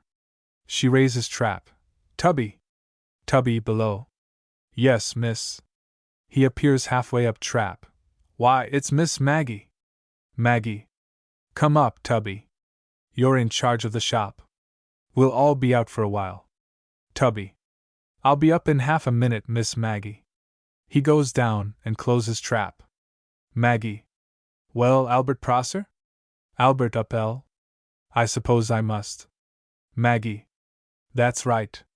We'll call it your wedding gift to me, and I'll allow you're putting yourself out a bit for me. Going with him to the door. He goes. She turns and comes to see. Well, Will, you've not had much to say for yourself today. How's feeling, lad? Willie. I'm going through with it, Maggie. Maggie. Eh? Willie. My mind's made up. I've got wrought up to point. I'm ready. Maggie. It's church we're going to, not the dentist's. Willie. I know. You get rid of Summit at dentist's, but it's taking Summit on to go to church with a wench, and the Lord knows what. Maggie. Sit he, Will, I've a respect for church. Yon's not the place for lies. The parson's going to ask you will you have me, and you'll either answer truthfully or not at all. If you're not willing, just say so now, and… Willie. I'll tell him, yeah? Maggie. And truthfully? Willie. Yes, Maggie. I'm resigned. You're growing on me, lass. I'll toe the line with you. Alice and Vicky enter in their Sunday clothes, the same at which Hobson grew indignant in Act I. Maggie takes Willie across to Alice. We're ready, Maggie. Maggie. And time you were. It's not your weddings that you're dressing for. By trap, come up, Tubby, and keep an eye on things. Vicky. To Will. Will, have you got the ring? Maggie. I have. Do you think I'd trust him to remember? Maggie goes off with Will. Vicky and Alice are following, laughing. Tubby comes up trap and throws old shoes after them. Curtain. Illustration, reddish brick walls. Plaster falling off in places. Very old square carpet. Fire burning. No ornaments. Tin box on mantelpiece. A few plates, work basket and tin boxes on dresser. Shoes, clogs on top of dresser. Old colored tablecloth on table. Roll of leather, etc., at table behind screen. 3 hat pegs on wall above fireplace. Lamp on mantelpiece. Act 3. The cellar in Oldfield Road is at once workroom, shop, and living room. It is entered from the corner by a door at the top of a flight of some 7 stairs. Its 3 windows are high up at the back, not shop windows, but simply to give light. Each window has on it William Mossop, Practical Bootmaker, reversed as seen from the inside, and is illuminated dimly from outside by a neighboring street lamp. A door leads to the bedroom. Upstage is a small screen or partition whose purpose is to conceal the sink. A shoemaker's bench, leather and tackle are against the wall, R, above the fireplace. Below the door, L, is a small dresser. Table, R, C. Seating accommodation consists solely of the sofa and the 2 chairs taken from Hobson's, now repaired. The sofa is L, of the table, the 2 chairs are, crowded on the sofa are, in order, from down up, Albert, Alice, Vicky, Fred. As the curtain rises, the 4 are standing, teacups in hand, saying together. The bride and bridegroom. They drink and sit. General laughter and conversation. On the chair down stage is Maggie. From the other chair, C. Behind table, Will rises, nervously, and rushes his little speech like a child who has learnt a lesson. The table has hothouse flowers, in a basin, and the remains of a meal at which tea only has been drunk, and the feast is represented by the sections of a large pork pie and a small wedding cake. As Will rises, Albert hammers on the table. Alice suppresses him. Willie. It's a very great pleasure to us to see you here tonight. It's an honor you do us, and I assure you, speaking for my wife, as well as for myself, that the Maggie, in an undertone. Generous. Willie. Oh, that's it. That the generous warmth of the sentiments so cordially expressed by Mr. Binstock and so enthusiastically seconded by, no, I've gotten that wrong road round, expressed by Mr. Prosser and seconded by Mr. Binstock, will never be forgotten by either my life partner or self, and I'd like to drink this toast to you in my own house. Our guests, and may they all be married soon themselves. Maggie, rising and drinking with Will. Our guests. Will and Maggie sit. General laughter and conversation. Albert, solemnly rising. In rising to respond. Alice, tugging his coat and putting him into his seat. Sit down. We've had enough of speeches. I know men fancy themselves when they're talking, but you've had one turn and you needn't start again. Albert. But we ought to thank him, Alice. Alice.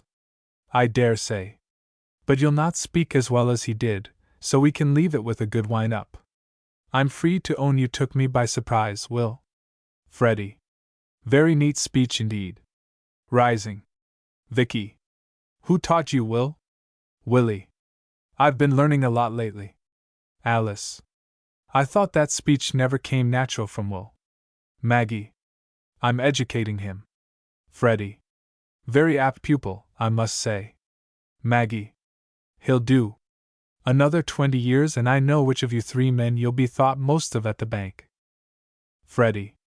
That's looking ahead a bit. Maggie. I'll admit it needs imagination to see it now.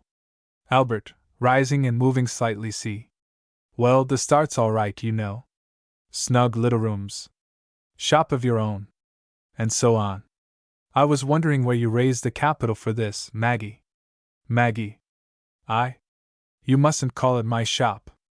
It's his. Alice. Do you mean to tell me that Willie found the capital? Maggie. He's the saving sort. Alice. He must be if you've done this out of what father used to pay him. Maggie. Well, we haven't. Not altogether.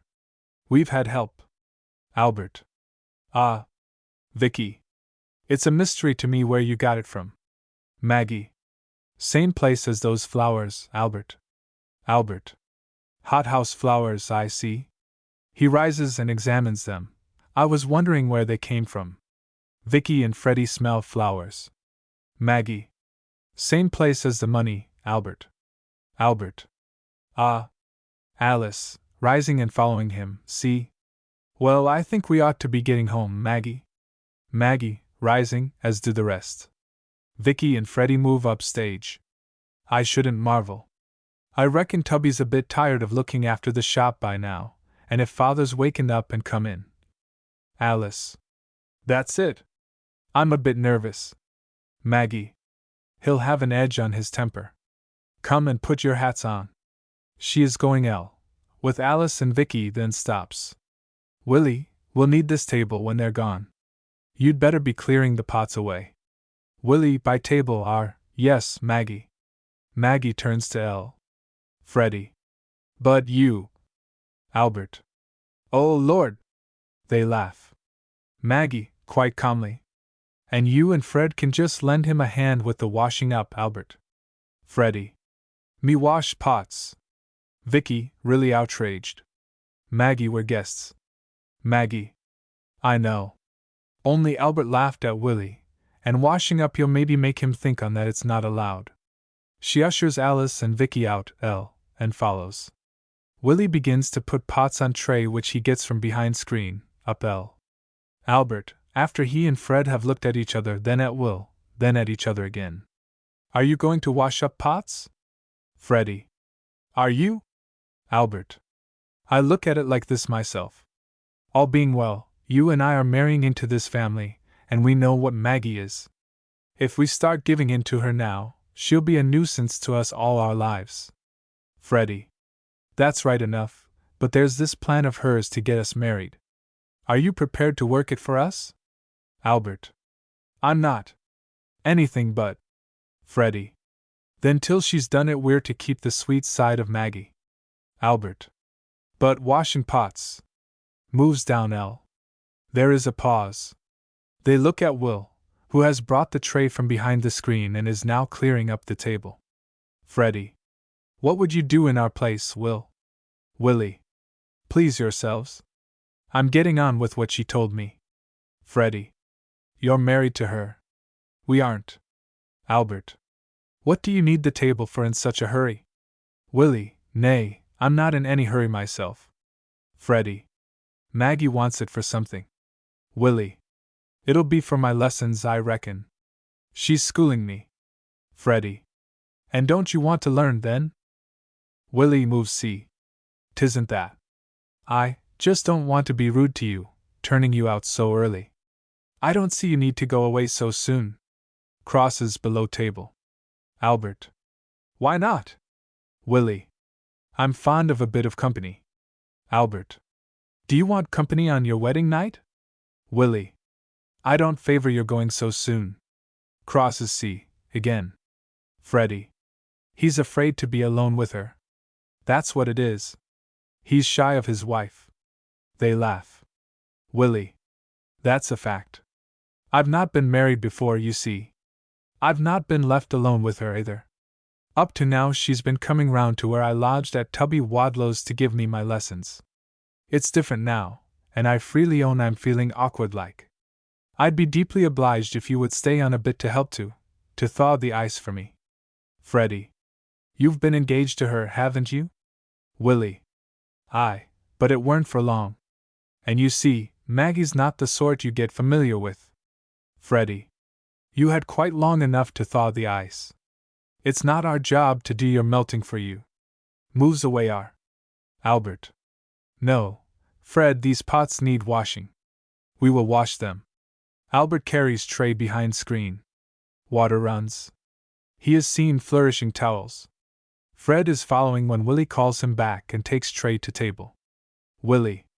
Fred, would you like it yourself with a wench like Maggie? Goes see. Freddie. That's not the point.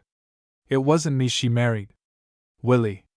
It's that being alone with her that worries me, and I did think you'd stand by a fellow man to make things not so strange at first.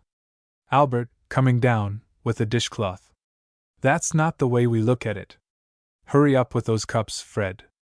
Goes to Fred upstage Maggie enters with Vicky and Alice in outdoor clothes. Maggie.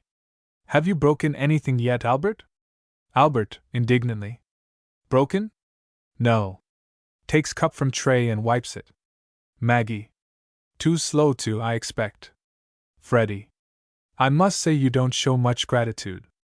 Albert. Aren't you at all surprised to find us doing this? Maggie. Surprised? I told you to do it. Freddie. Yes, but takes tray upstage Maggie, taking towel from him. You can stop now. I'll finish when you're gone. Moves down Knock at door upstairs Alice. Who's that? Maggie. Someone who can't read, I reckon. You hung that card on door, Will? Willie. Aye, it's there. And you wrote it, Maggie? Maggie. I knew better than to trust to you. Business suspended for the day. It says, and they that can't read it can go on knocking. Hobson upstairs, after another knock. Are you in, Maggie? Vicky, terrified. It's father! General consternation. Albert. Oh, Lord! Maggie. What's the matter? Are you afraid of him? Freddie. Well, I think, all things considered, and seeing. Maggie. All right. We'll consider him. You can go into the bedroom, the lot of you. No, not you, Willie. The rest. I'll shout when I want you. Alice. When he's gone. Maggie. It'll be before he's gone. Maggie crosses to L. With them. Vicky. But we don't want. Maggie. Is this your house or mine? Vicky. It's your cellar. Maggie. And I'm in charge of it. The four go into bedroom. Vicky starts to argue. Albert opens the door. Vicky and Alice go out, followed by Freddie and Albert. Vicky is pushed inside. Will is going to stairs. You sit you still, and don't forget your gaffer here. I'll open door. Willie sits in chair above table. Maggie goes upstairs and opens the door. Enter Hobson to top stair. Hobson, with some slight apology. Well, Maggie? Maggie, uninvitingly. Well, father? Hobson, without confidence. I'll come in. Maggie, standing in his way. Well, I don't know. I'll have to ask the master about that. Hobson. Eh? The master? Maggie. You and him didn't part on the best of terms, you know. Over the railings. Will, it's my father. Is he to come in? Willie, loudly and boldly. Aye, let him come. Hobson comes downstairs. Maggie closes door behind him and follows. Hobson stares round at the cellar. Hobson. You don't sound cordial about your invitation, young man. Willie rises and goes see. Nay, but I am. Shaking hands for a long time. I'm right down glad to see you, Mr. Hobson. Maggie comes down. It makes the wedding day complete, like, you being her father and I. I hope you'll see your way to staying a good long while. Hobson. Well. Maggie. That's enough, Will. You don't need to overdo it. You can sit down for 5 minutes, father. That sofa you'll bear your weight. It's been tested. Hobson sits on sofa See. Willie goes back to the chair Willie taking up teapot. There's nobbut tea to drink, and I reckon what's in the pot is stewed, so I'll. Maggie, taking pot off him as he moves to fireplace with it. You'll not do out of sort. Father likes his liquids strong. Willie down of table. A piece of pork pie now, Mr. Hobson? Hobson, groaning. Pork pie. Maggie sharply. You'll be sociable now you're here, I hope. She pours tea at table, top end. Hobson. It wasn't sociability that brought me, Maggie. Maggie. What was it then? Hobson. Maggie, I'm in disgrace. A sore and sad misfortune's fallen on me. Maggie, cutting. Happen a piece of wedding cake you'll do you good. Hobson, shuddering. It's sweet. Maggie. That's natural in cake. Maggie sits in chair above table. Hobson. I've gotten such a head. Maggie. Aye. But wedding cake's a question of heart. There'd be no bride cakes made at all if we thought first about our heads. I'm quite aware it's foolishness, but I've a wish to see my father sitting at my table eating my wedding cake on my wedding day. Hobson. It's a very serious thing I came about, Maggie. Maggie. It's not more serious than knowing that you wish us well. Hobson. Well, Maggie, you know my way. When a thing's done, it's done. You've had your way and done what you wanted. I'm none proud of the choice you made, and I'll not lie and say I am, but I've shaken your husband's hand, and that's a sign for you. The milk's spilt, and I'll not cry.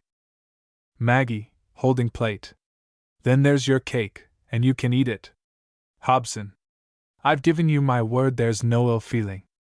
Pushes cake away. Maggie. So now we'll have the deed. Pushes it back. Hobson. You're a hard woman. He eats. You've no consideration for the weakness of old age. Maggie. Finished? Hobson. Pass me that tea.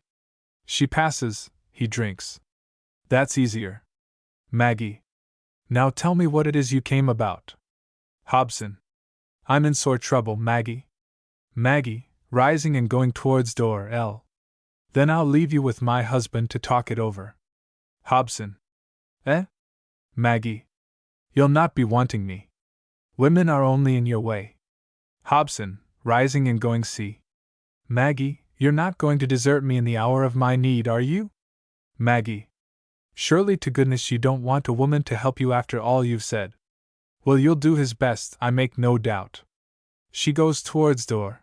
Give me a call when you've finished, Will. Hobson, following her. Maggie. It's private. Maggie. Why, yes. I'm going and you can discuss it man to man with no fools of women about. Hobson. I tell you I've come to see you, not him. It's private from him. Maggie. Private from Will? Nay, it isn't. Will's in the family, comes back a little, and you've naught to say to me that can't be said to him. Hobson. I've to tell you this with him there? Maggie. Will and me's one. Willie. Sit down, Mr. Hobson. Maggie. You call him father now. Willie, astonished. Do I? Hobson. Does he? Maggie. He does. Sit down, Will. Will sits right of table. Maggie stands at the head of the table. Hobson sits on sofa. Now, if you're ready, father, we are. What's the matter? Hobson. That, producing the blue paper, that's the matter. Maggie accepts and passes it to Will and goes behind his chair. He is reading upside down. She bends over chair and turns it right way up. Maggie. What is it, Will? Hobson, banging table. Ruin, Maggie, that's what it is. Ruin and bankruptcy. Am I vicar's warden at St. Philip's or am I not? Am I Hobson of Hobson's boot shop on Chapel Street, Salford? Am I a respectable ratepayer and the father of a family or? Maggie, who has been reading over Will's shoulder. It's an action for damages for trespass, I see. Hobson. It's a stab in the back, it's an unfair, un-English, cowardly way of taking a mean advantage of a casual accident. Maggie. Did you trespass? Hobson. Maggie, I say it solemnly, it is all your fault. I had an accident. I don't deny it. I'd been in the moonrakers, and I'd stayed too long. And why? Why did I stay too long? To try to forget that I'd a thankless child, to erase from the tablets of memory the recollection of your conduct. That was the cause of it. And the result, the blasting, withering result? I fell into that cellar. I slept in that cellar and I awoke to this catastrophe. Lawyers, law costs, publicity, ruin. Maggie, moving round table to see. I'm still asking you. Was it an accident? Or did you trespass? Hobson. It's an accident. As plain as Salford Town Hall, it's an accident, but they that live by law have twisted ways of putting things that make white show as black. I'm in their grip at last. I've kept away from lawyers all my life, I've hated lawyers, and they've got their chance to make me bleed for it. I've dodged them, and they've caught me in the end. They'll squeeze me dry for it. Willie. My word, and that's somewhat like a squeeze and all. Hobson stares at him. Maggie. I can see it's serious. I shouldn't wonder if you didn't lose some trade from this. Hobson. Wonder. Rising and moving see. It's as certain as Christmas. My good class customers are not going to buy their boots from a man who stood up in open court and had to acknowledge he was overcome at 12 o'clock in the morning. They'll not remember it was private grief that caused it all. They'll only think the worse of me because I couldn't control my daughter better than to let her go and be the cause of sorrow to me in my age. That's what you've done. Brought this on me, you two, between you. Willie. Do you think it will get into the paper, Maggie? Maggie. Yes, for sure. You'll see your name in the Salford Reporter, father. Hobson. Salford Reporter. Yes, and more. When there is ruin and disaster, an outrageous fortune overwhelms a man of my importance to the world, it isn't only the Salford Reporter that takes note of it. This awful cross that's come to me will be recorded in the Manchester Guardian for the whole of Lancashire to read. Willie. By gum, think of that. To have your name appearing in the Guardian. Why, it's very near worth while to be ruined for the pleasure of reading about yourself in a printed paper. Hobson, sits sofa. It's there for others to read besides me, my lad. Willie. Aye, you're right. I didn't think of that. This you'll give a lot of satisfaction to a many I could name. Other people's troubles is mostly what folks read the paper for, and I reckon it's twice the pleasure to them when it's trouble of a man they know themselves. He is perfectly simple and has no malicious intention. Hobson. To hear you talk it sounds like a pleasure to you. Willie, sincerely. Nay, it's not. You've ate my wedding cake and you've shook my hand. We're friends, I hope, and I were now but meditating like a friend. I always think it's best to look on the worst side of things first, then whatever chances can't be worse than you looked for. There's St. Phillips now. I don't suppose you'll go on being vicar's warden after this to do, and it brought you a powerful lot of customers from the church, did that? Hobson, turning to her. I'm getting a lot of comfort from your husband, Maggie. Maggie. It's about what you deserve. Goes to him. Hobson. Have you got any more consolation for me, Will? Willie, aggrieved. I only spoke what came into my mind. Hobson. Well, have you spoken it all? Willie. I can keep my mouth shut if you'd rather. Hobson. Don't strain yourself, Will Mossop. When a man's mind is full of thoughts like yours, they're better out than in. You let them come, my lad. They'll leave a cleaner place behind. Willie. I'm not much good at talking, and I always seem to say wrong things when I do talk. I'm sorry if my well-meant words don't suit your taste, but I thought you came here for advice. Hobson. I didn't come to you, you jumped up cock-a-hooping, rising. Maggie. That you'll do, father. Pushes him down. My husband's trying to help you. Hobson glares impatiently for a time, then meekly says, Yes, Maggie. Maggie. Now about this accident of yours. Hobson. Yes, Maggie. Maggie. It's the publicity that you're afraid of most. Hobson. It's being dragged into a court of law at all, me that's voted right all through my life and been a sound supporter of the Queen and Constitution. Maggie. Then we must try to keep it out of court. Moves away to L.C. Hobson, rising and moving to C. If there are lawyers in heaven, Maggie, which I doubt, they may keep cases out of courts there. On earth a lawyer's job's to squeeze a man and squeeze him where his squirming's seen the most, in court. Maggie. I've heard of cases being settled out of court, in private. Hobson.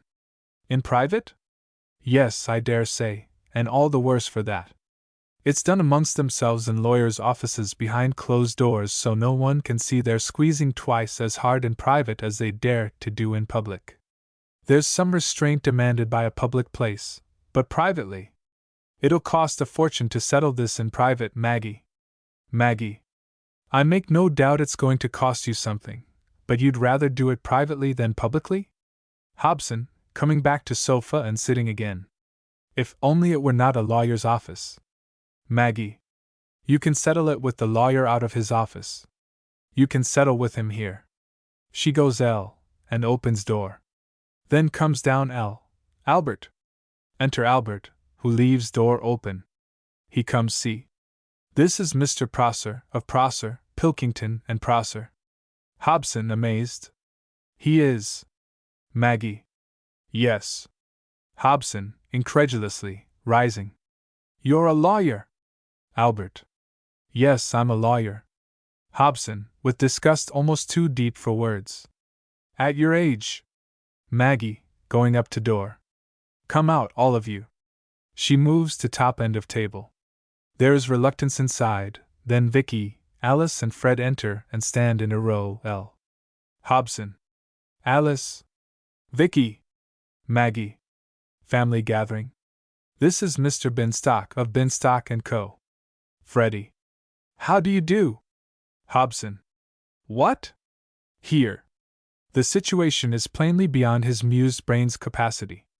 Maggie. When you've got a thing to settle, You need all the parties to be present. Hobson. But there are so many of them. Where have they all come from? Maggie. My bedroom. Hobson. Your? Maggie, I wish you'd explain before my brain gives way. Maggie. It's quite simple. I got them here because I expected you. Hobson. You expected me? Maggie. Yes. You're in trouble. Hobson, shaking his head, then as if finding an outlet, pouncing on Alice. What's it got to do with Alice and Vicky? What are they doing here? What's happening to the shop? Move see. Alice. Tubby Wadlow's looking after it. Hobson. And is it Tubby's job to look after the shop? Vicky. He'd got no other job. The shop's so slack since Maggie left. Hobson, swelling with rage. And do you run that shop? Do you give orders there? Do you decide when you can put your hats on and walk out of it? Maggie. They come out because it's my wedding day, Father. It's reason enough, and Will and me'll do the same for them. We'll close the shop and welcome on their wedding days. Hobson. Their wedding days. That's a long time off. It'll be many a year before there's another wedding in this family, I give you my word. Turns to Maggie. One daughter defying me is quite enough. Albert. Hadn't we better get to business, sir? Hobson, turning on him. Young man, don't abuse a noble word. You're a lawyer.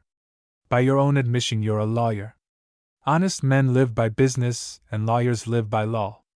Albert. In this matter, sir, I am following the instructions of my client, Mr. Binstock, and the remark you have just let fall, before witnesses, appears to me to bear a libelous reflection on the action of my client. Hobson. What? So it's libel now. Isn't trespass and spying on trade secrets enough for you, you blood-sucking, to Albert? Albert. One moment, Mr. Hobson. You can call me what you like. Hobson. And I shall. You. Albert. But I wish to remind you, in your own interests, that abuse of a lawyer is remembered in the costs. Now, my client tells me he is prepared to settle this matter out of court. Personally, I don't advise him to, because we should probably get higher damages in court. But Mr. Binstock has no desire to be vindictive. He remembers your position, your reputation for respectability, and… Hobson. How much? Albert. I beg your pardon? Hobson. I'm not so fond of the sound of your voice as you are. What's the figure? Albert. The sum we propose, which will include my ordinary costs, but not any additional costs incurred by your use of defamatory language to me, is £1,000. Hobson. What? Maggie. It isn't. Hobson. £1,000 for tumbling down a cellar. Why, I might have broken my leg. Moves away to R. Albert. That is in the nature of an admission, Mr. Hobson. Our flour bags saved your legs from fracture, and I am therefore inclined to add to the sum I have stated a reasonable estimate of the doctor's bill we have saved you by protecting your legs with our bags. Turns towards Freddie. Hobson sits R. Maggie. Albert Prosser, I can see you're going to get on in the world, but you needn't be greedy here. That 1,000's too much. Come see. Albert. We thought. Maggie. Then you can think again. Freddie. But… Maggie. If there are any more signs of greediness from you two, there'll be a counteraction for personal damages due to your criminal carelessness in leaving your cellar flap open. Hobson. Rising. Maggie, you've saved me. I'll bring that action. I'll show them up. Maggie. You're not damaged, and one lawyer's quite enough. But he'll be more reasonable now. I know perfectly well what father can afford to pay, and it's not £1,000 nor anything like £1,000. Hobson. Not so much of your can't afford, Maggie. You'll make me out a pauper. Maggie turns to Hobson. You can afford £500 and you're going to pay £500. Hobson. Oh, but there's a difference between affording and paying. Maggie. You can go to the courts and be reported in the papers if you like. Moves to above table RC. Hobson. It's the principle I care about. I'm being beaten by a lawyer. Vicky, going to Hobson. Father dear, how can you be beaten when they wanted £1,000 and you're only going to give £500? Hobson. I hadn't thought of that. Vicky. It's they who are beaten. Hobson. I'd take a good few beatings myself at the price, Vicky. Still, I want this keeping out of court. Albert. Then we can take it as settled? Hobson. Do you want to see the money before you believe me? Is that your nasty lawyer's way? Albert. Not at all, Mr. Hobson. Your word is as good as your bond. Moves back L. Vicky. It's settled. It's settled. Hurrah! Hurrah! Moves L. to Freddie. Hobson. Well, I don't see what you have to cheer about, Vicky. I'm not to be dragged to public scorn, but you know this is a tidy bit of money to be going out of the family. Sits sofa R. C. Maggie. It's not going out of the family, father. Moves up R. Hobson. I don't see how you make it out. Maggie. Their wedding day is not so far off as you thought. Now there's the half of £500 apiece for them to make a start on. Albert and Alice, Fred and Vicky stand arm in arm. L. Hobson. You mean to tell me? Maggie. You won't forget you've passed your word, will you, father? Hobson, rising. I've been diddled. Moves C. It's a plant. Maggie. It takes 2 daughters off your hands at once, and clears your shop of all the fools of women that used to lumber up the place. Alice. It will be much easier for you without us in your way, father. Hobson. Aye, and you can keep out of my way and all. Do you hear that, all of you? Vicky. Father. Hobson, picking up his hat. I'll run that shop with men in, and I'll show Salford how it should be run. Don't you imagine there'll be room for you when you come home crying and tired of your fine husbands. I'm rid of ye, and it's a lasting riddance, mind. I'll pay this money that you've robbed me of, and that's the end of it. All of you. You especially, Maggie. I'm not blind yet, and I can see who 'tis I've got to thank for this. He goes to foot of stairs. Maggie. Don't be vicious, father. Hobson. Well, Mossop, I'm sorry for you. Over banisters, take you for all in all, you're the best of the bunch. You're a backward lad, but you know your trade and it's an honest one. Hobson is going up the stairs. Alice. So does my Albert know his trade. Goes R. C. Hobson, halfway upstairs. I'll grant you that. He knows his trade. He's good at robbery. Alice shows great indignation, and I've to have it on my conscience that my daughter's wed a lawyer and an employer of lawyers. Vicky. It didn't worry your conscience to keep us serving in the shop at no wages. Hobson. I kept you, didn't I? It's someone else's job to victual you in future. Aye, you may grin, you too, but girls don't live on air. Your penny buns you'll cost you 2pence now, and more. Wait till the families begin to come. Don't come to me for keep, that's all. Going. Alice. Father. Hobson, turning. Aye. You may father me. But that's a piece of work I've finished with. I've done with fathering, and they're beginning it. They'll know what marrying a woman means before so long. They're putting chains upon themselves, and I have thrown the shackles off. I've suffered 30 years and more, and I'm a free man from today. Lord, what a thing you're taking on. You poor, poor wretches. You're red-nosed robbers, but you're going to pay for it. He opens door and exits R. Maggie, coming C. You'd better arrange to get married quick. Alice and Vicky will have a sweet time with him. Freddie. Can they go home at all? Maggie. Why not? Freddie. After what he said? Maggie. He'll not remember half of it. He's for the moonrakers. Now, if there's time. What is the time? Albert. Time we were going, Maggie, going to her, see, you'll be glad to see the back of us. He shows Maggie his watch. Willie. No, no. Rising. I wouldn't dream of asking you to go.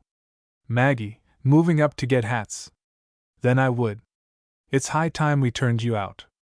There are your hats. She gets Albert's and Fred's hats from rack R. Good night. Albert and Freddie go upstairs. Maggie comes back, see? Good night, Vicky. Vicky, with a quick kiss. Good night, Maggie. Vicky goes upstairs. She and Freddie go out. Maggie. Good night, Alice. Alice. Good night, Maggie. The same quick kiss, and thank you. Maggie. Oh, that? She goes with her to stairs. I'll see you again soon, only don't come round here too much, because Will and me's going to be busy and you'll maybe find enough to do yourselves with getting wed. Alice. I dare say. Upstairs. The general exit is continuous, punctuated with laughter and merry good nights. Maggie. Send us word when the day is. Albert. We'll be glad to see you at the wedding. Maggie. We'll come to that. You'll be too grand for us afterwards. Albert. Oh no, Maggie. Maggie. Well, happen we'll be catching up with you before so long. We're only starting here. Good night. Albert and Alice, good night, Maggie. They go out, closing door. Maggie turns to Will, putting her hands on his shoulders. He starts. Maggie. Now you've heard what I've said of you tonight. In 20 years you're going to be thought more of than either of your brothers-in-law. Willie. I heard you say it, Maggie. Maggie. And we're to make it good. I'm not a boaster, Will. And it's to be in less than 20 years, and all. Willie. Well, I dunno. They've a long start on us. Maggie. And you've got me. Your slate's in the bedroom. Bring it out. I'll have this table clear by the time you come back. She moves round to our table and hustles off the last remains of the meal, putting the flowers on the mantel and takes off cloth, placing it over the back of the chair. Will goes to bedroom and returns with a slate and slate pencil. The slate is covered with writing. He puts it on table. Maggie. Off with your Sunday coat now. You don't want to make a mess of that. He takes coat off and gets rag from behind screen and brings it back to table. He hangs his coat on a peg. What are you doing with that mopping rag? Willie. I was going to wash out what's on the slate. Maggie. Let me see it first. That's what you did last night at Tubby's after I came here? Willie. Yes, Maggie. Maggie, sitting at table up reading. There is always room at the top. Washing it out. Your writing's improving, Will. I'll set you a short copy for tonight, because it's getting late, and we've a lot to do in the morning. Writing. Great things grow from small. Now then, you can sit down here and copy that. He takes her place at the table. Maggie watches a moment, then goes to fireplace and fingers the flowers. I'll put these flowers of Mrs. Hepworth's behind the fire, Will. We'll not want litter in the place come working time tomorrow. She takes up basin, stops, looks at Will, who is bent over his slate, and takes a flower out, throwing the rest behind the fire and going to bedroom with the one. Willie, looking up. You're saving one. Maggie, caught in an act of sentiment, and apologetically. I thought I'd press it in my Bible for a keepsake, Will. I'm not beyond liking to be reminded of this day. She looks at screen and yawns. Lord, I'm tired. I reckon I'll leave those pots till morning. It's a slackish way of starting, but I don't get married every day. Willie, industrious at his slate. No. Maggie. I'm for my bed. You finish that copy before you come. Willie. Yes, Maggie. Exit Maggie to bedroom, with the flower. She closes door. Will copies, repeats letters and words as he writes them slowly, finishes, then rises and rakes out fire. He looks shyly at bedroom door, sits and takes his boots off. He rises, boots in hand, moves towards door, hesitates, and turns back, puts boots down at door, then returns to table and takes off his collar. Then hesitates again, finally makes up his mind, puts out light, and lies down on sofa with occasional glances at the bedroom door. At first he faces the fire. He is uncomfortable. He turns over and faces the door. In a minute Maggie opens the bedroom door. She has a candle and is in a plain calico nightdress.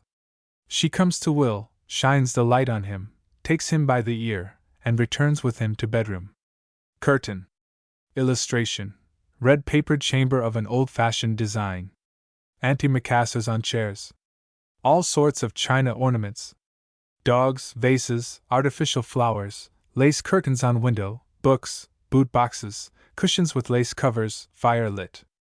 Gas brackets each side of mantelpiece. Old pictures, velvet-framed views. Act 4. The scene represents Hobson's living room, the door to which was seen in Act I. From inside the room that door is now seen to be at the left, the opposite wall having the fireplace and another door to the house. It is 8 o'clock on a morning a year later. In front of the fireplace is a horsehair armchair. Chairs to match are at the table. There are colored prints of Queen Victoria and the Prince Consort on the walls on each side of the door at the back, and a plain one of Lord Beaconsfield over the fireplace. Antimacassars abound, and the decoration is quaintly ugly. It is an overcrowded, cozy room. Hobson is quite contented with it, and doesn't realize that it is at present very dirty. There is probably a kitchen elsewhere, but Tubby Wadlow is cooking bacon at the fire. He is simultaneously laying breakfast for one on the table. At both proceedings he is a puzzled and incompetent amateur. Presently the left door opens, and Jim Heeler appears. Jim, crossing. I'll go straight up to him, Tubby. Tubby, checking him. He's getting up, Mr. Heeler. Jim. Getting up? Why, you said. Tubby. I told you what he told me to tell you. Run for Dr. McFarlane, he said. And I ran for Dr. McFarlane. Now go to Mr. Heeler, he said, and tell him I'm very ill, and I came and told you. Then he said he would get up, and I was to have his breakfast ready for him, and he'd see you down here. Goes to fire, R. Jim, moving towards door up, R. Nonsense, Tubby. Of course, I'll go up to him. Tubby. You know what he is, sir. I'll get blamed if you go, and he's short-tempered this morning. Jim. I don't want to get you into trouble, Tubby. He sits R. of table. Tubby. Thank you, Mr. Heeler. Puts bacon on plate, and plate down on the hearth. Jim. I quite thought it was something serious. Tubby. If you asked me, it is.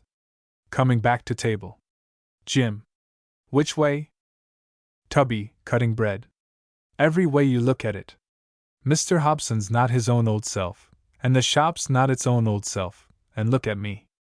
Now I ask you, Mr. Heeler, man to man, is this work for a foreman's shoe hand?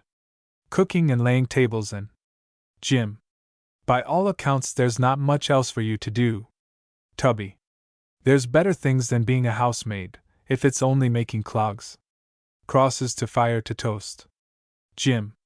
They tell me clogs are a cut line. Tubby. Well, what are you to do? There's nothing else wanted. Turns.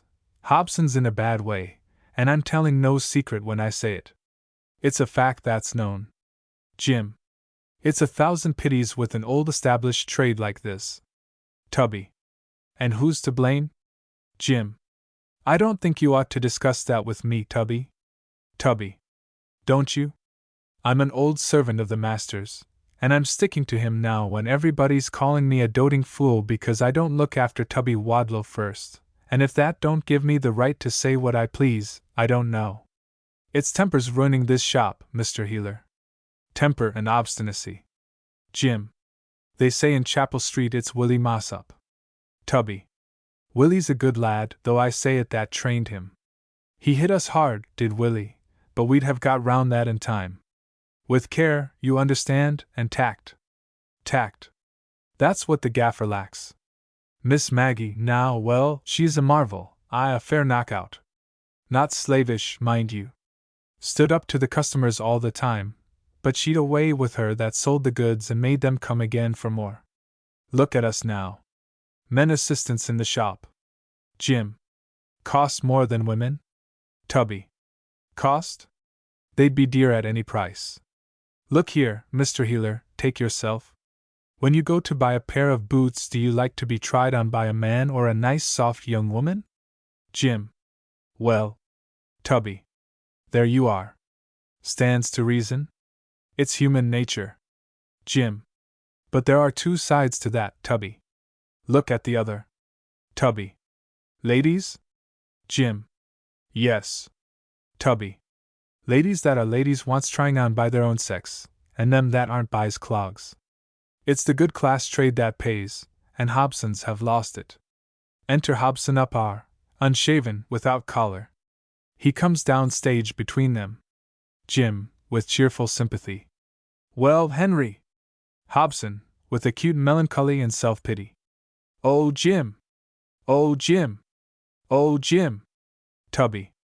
Will you sit on the armchair by the fire or at the table? Hobson. The table? Breakfast? Bacon? Bacon, and I'm like this. Jim assists him to armchair. Jim. When a man's like this, he wants a woman about the house, Henry. Hobson, sitting. I'll want then. Tubby. Shall I go for Miss Maggie, sir, Mrs. Mossop, I mean? Jim. I think your daughters should be here. Hobson. They should. Only they're not. They're married, and I'm deserted by them all, and I'll die deserted, then perhaps they'll be sorry for the way they've treated me. Tubby, have you got no work to do in the shop? Tubby. I might find some if I looked hard.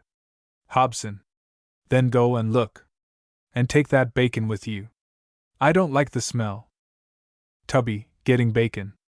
Are you sure you wouldn't like Miss Maggie here? I'll go for her, and he holds the bacon very close to Hobson's face. Hobson. Oh, go for her. Go for the devil. What does it matter who you go for?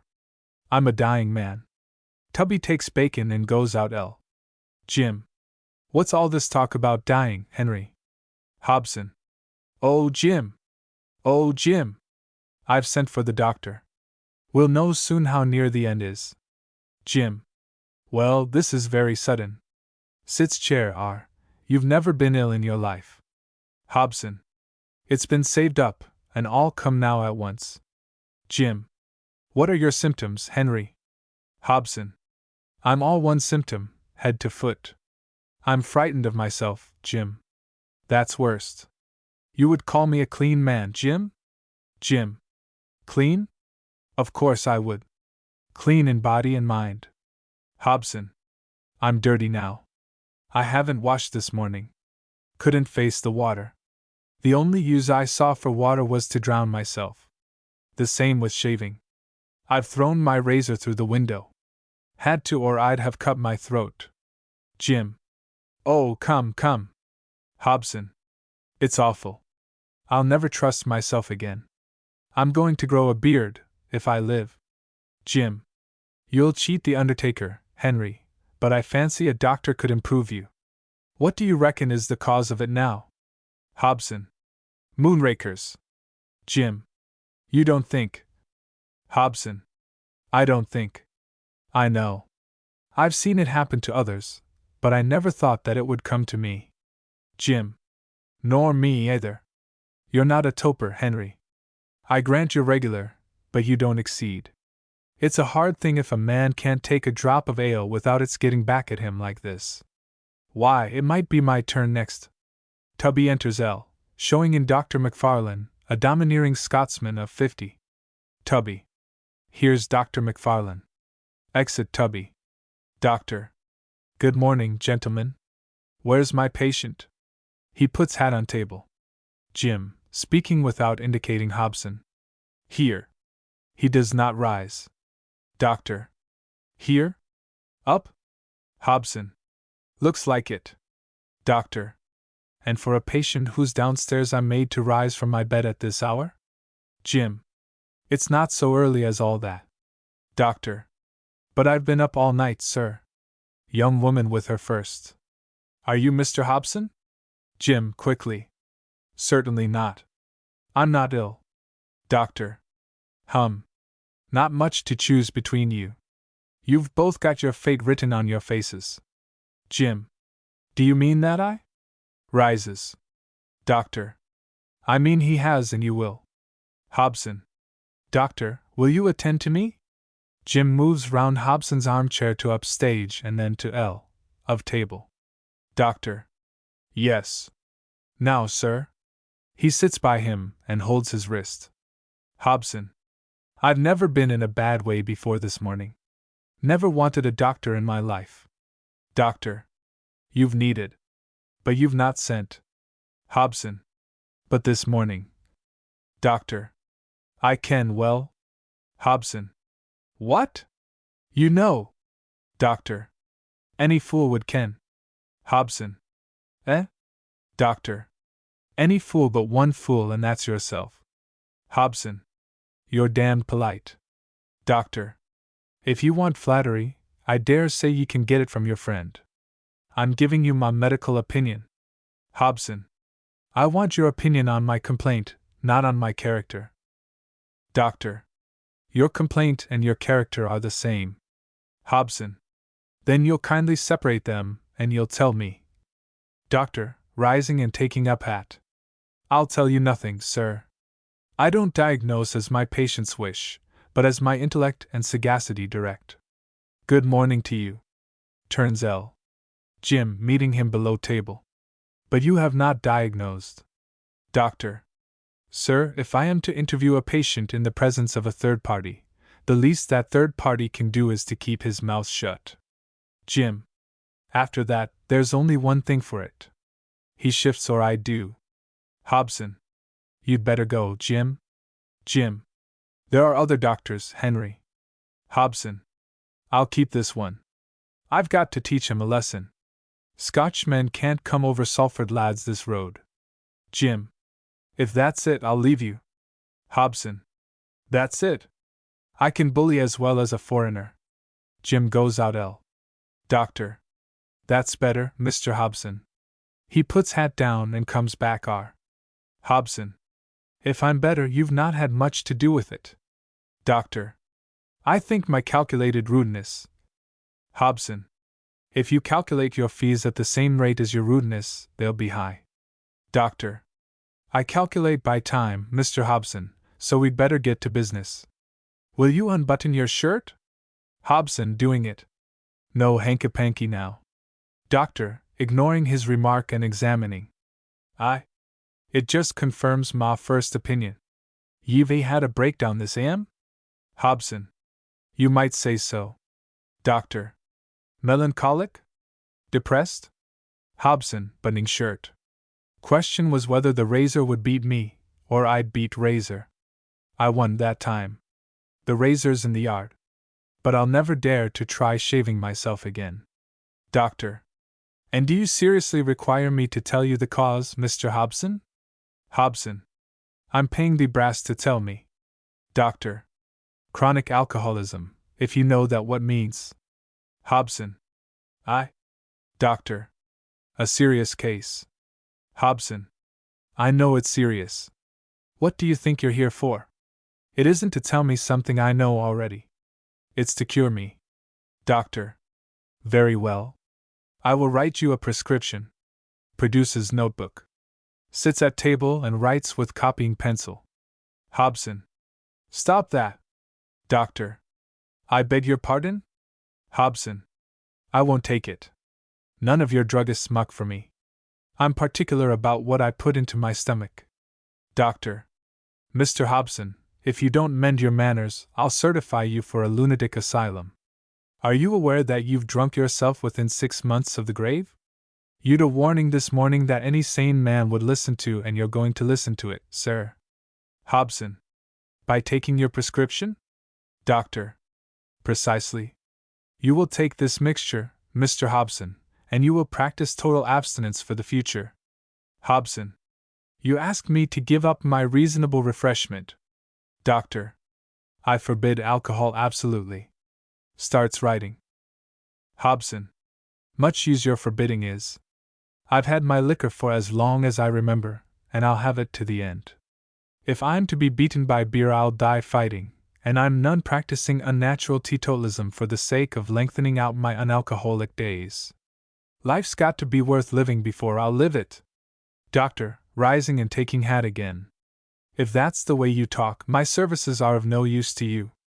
Moves down. L. Hobson. They're not. I'll pay you on the nail for this. Rising and sorting money from pocket. Doctor. I congratulate you on the impulse, Mr. Hobson. Hobson. Nay, it's a fair deal, Doctor. I've had value. You've been a tonic to me. When I got up, I never thought to see the moonrakers again, but I'm ready for my early morning draft this minute. Holds out money. Doctor, putting hat down, moving to Hobson and talking earnestly. Man, will ye no be warned? Ye pig-headed animal, alcohol is poison to ye, deadly, virulent with a system in the state yours is. Hobson. You're getting warm about it. Will you take your fee? Holding out money. Doctor. Yes. When I've earned it. Put it in your pocket, Mr. Hobson. I hae not finished with ye yet. Hobson. I thought you had. Sits again. Doctor, up to Hobson are. Do ye ken that ye're defying me? Ye'll die fighting, will ye? Aye, it's a gay, high-sounding sentiment, ma manny, but ye'll no day it, do ye hear? Ye'll no slip from me now. I've got ma grip on ye. Ye'll die sober, and ye'll live the longest time ye can before ye die. Have ye a wife, Mr. Hobson? Hobson points upwards. In bed? Hobson. Higher than that. Doctor. It's a pity. A man like you should keep a wife handy. Hobson. I'm not so partial to women. Doctor. Women are a necessity, sir. Have ye no female relative that can manage ye? Hobson. Manage? Doctor. Keep her thumb firm on ye? Hobson. I've got 3 daughters, Dr. McFarlane, and they tried to keep their thumbs on me.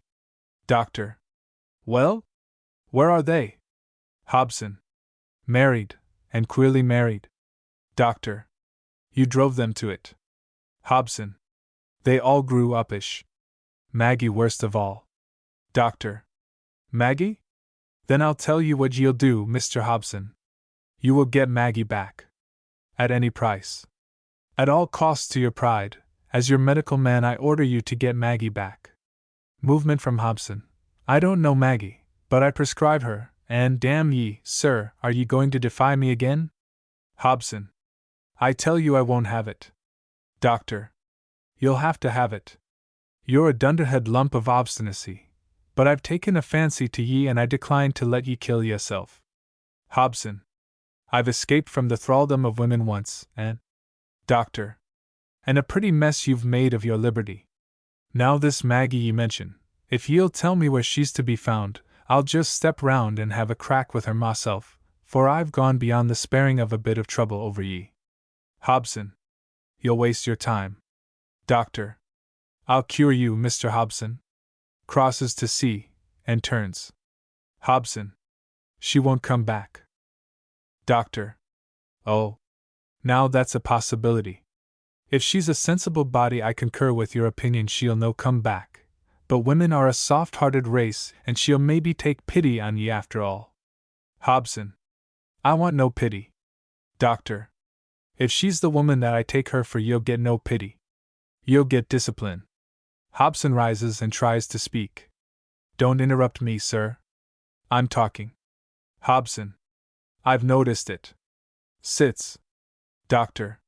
You asked me for a cure, and Maggie's the name of the cure you need. Maggie, sir, do you hear? Maggie. Enter Maggie L. in outdoor clothes. Maggie. What about me? Doctor staggered then. Are you Maggie? Maggie. I'm Maggie. Doctor. You'll do. Hobson, getting his breath. What are you doing under my roof? Maggie. I've come because I was fetched. Coming see. Hobson. Who fetched you? Maggie. Tubby Wadlow. Hobson, rising. Tubby can quit my shop this minute. Doctor, putting him back. Sit down, Mr. Hobson. Maggie. He said you're dangerously ill? Doctor. He is. I'm Dr. McFarlane. Coming see. Will you come and live here again? Maggie. I'm married. Doctor. I know that, Mrs. Dot. Maggie. Mossop. Doctor. Your father's drinking himself to death, Mrs. Mossop. Hobson. Look here, Doctor, what's passed between you and me isn't for everybody's ears. Doctor. I judge your daughter's not the sort to want the truth wrapped round with a featherbed for fear it hits her hard. Maggie, nodding appreciatively. Go on. I'd like to hear it all. Goes to and sits in chair R, of table. Hobson. Just nasty-minded curiosity. Doctor. I don't agree with you, Mr. Hobson. If Mrs. Mossop is to sacrifice her own home to come to you, she's every right to know the reason why. Hobson. Sacrifice. If you saw her home, you'd find another word than that. 2 cellars in Oldfield Road. Maggie. I'm waiting, Doctor. Doctor. I've a constitutional objection to seeing patients slip through my fingers when it's avoidable, Mrs. Mossop, and I'll do my best for your father, but my medicine will not do him any good without your medicine to back me up. He needs a tight hand on him all the time. Maggie. I've not same chance I had before I married. Doctor. You'll have no chance at all unless ye come and live here. I willna talk about the duty of a daughter because I doubt he's acted badly by ye, but on the broad grounds of humanity, it's saving life if ye'll come. Maggie. I might. Doctor. Nay, but will ye? Maggie. You've told me what you think. The rest's my business. Rises and goes L. Hobson. That's right, Maggie. To Doctor. That's what you get for interfering with folks' private affairs. So now you can go, with your tail between your legs, Dr. McFarlane. Doctor. On the contrary, I am going, Mr. Hobson, with the profound conviction that I leave you in excellent hands. R. Of table. 1 prescription is on the table, Mrs. Mossop. The other 2 are total abstinence and, you. Maggie, nodding amiably. Good morning. Doctor. Good morning. Exit Dr. L. Maggie picks up prescription and follows to door L. Maggie. Tubby. She stands by door. Tubby just enters inside it. Go round to Oldfield Road and ask my husband to come here and get this made up at Hallows on your way back. Tubby. Yes, Mrs. Mossop. Maggie. Tell Mr. Mossop that I want him quick. Tubby nods and goes. Maggie goes R. Hobson. Maggie, you know I can't be an abstainer. A man of my habits. At my time of life. Maggie. You can if I come here to make you. Hobson. Are you coming? Maggie. I don't know yet. I haven't asked my husband. Hobson. You ask Will Mossop. Maggie, I'd better thoughts of you. Making an excuse like that to me. If you want to come, you'll come, so what Will Mossop says, and well, you know it. Maggie. I don't want to come, Father. I expect no holiday existence here with you to keep in health. But if Will tells me it's my duty, I shall come. Sits R. Of table. Hobson. You know as well as I do asking Will's a matter of form. Maggie. Matter of form. Rises and moves R. My husband a matter of form. He's the. Hobson. I dare say, but he is not the man that wears the breeches at your house. Maggie. My husband's my husband, Father, so whatever else he is. And my home's my home, and all, and what you said of it now to Dr. McFarlane's a thing you'll pay for. It's no gift to a married woman to come back to the home she's shut of. Moves back R. See? Hobson. Look here, Maggie, you're talking straight, and I'll talk straight and all. When I'm set, I'm set. You're coming here. I didn't want you when that doctor said it, but by gum, I want you now. It's been my daughter's hobby crossing me. Now you'll come and look after me. Maggie. All of us? Hobson. No, not all of you. Your eldest. Maggie. There's another man with claims on me. Hobson. I'll give him claims. Aren't I your father? Alice enters L. She is rather elaborately dressed for so early in the day, and languidly haughty. Maggie. And I'm not your only daughter. Alice. You been here long, Maggie? Maggie. A while. Alice. Elsie. Ah, well, a fashionable solicitor's wife doesn't rise so early as the wife of a working cobbler. You'd be up when Tubby came. Maggie. A couple of hours earlier. Moves up R. Alice, going to Hobson. You're looking all right, father. You've quite a color. Hobson. I'm very ill. Maggie, sitting of table. He's not so well, Alice. The doctor says one of us must come and live here to look after him. Alice.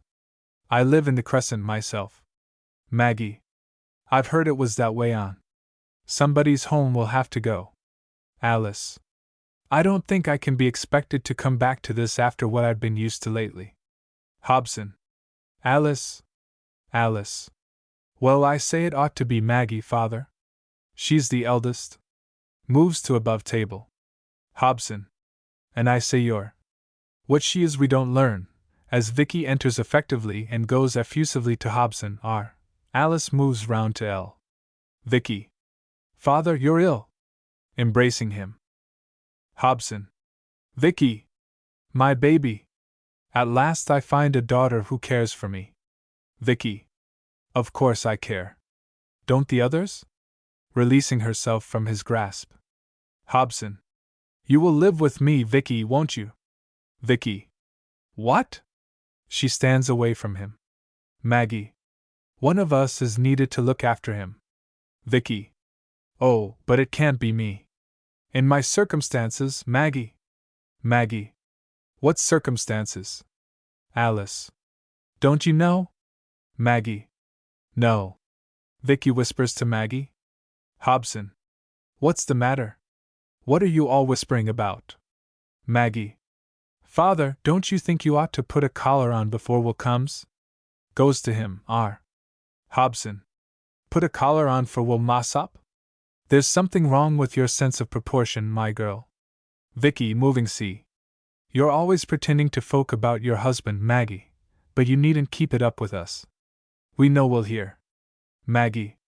Father, either I can go home or you can go and put a collar on for Will.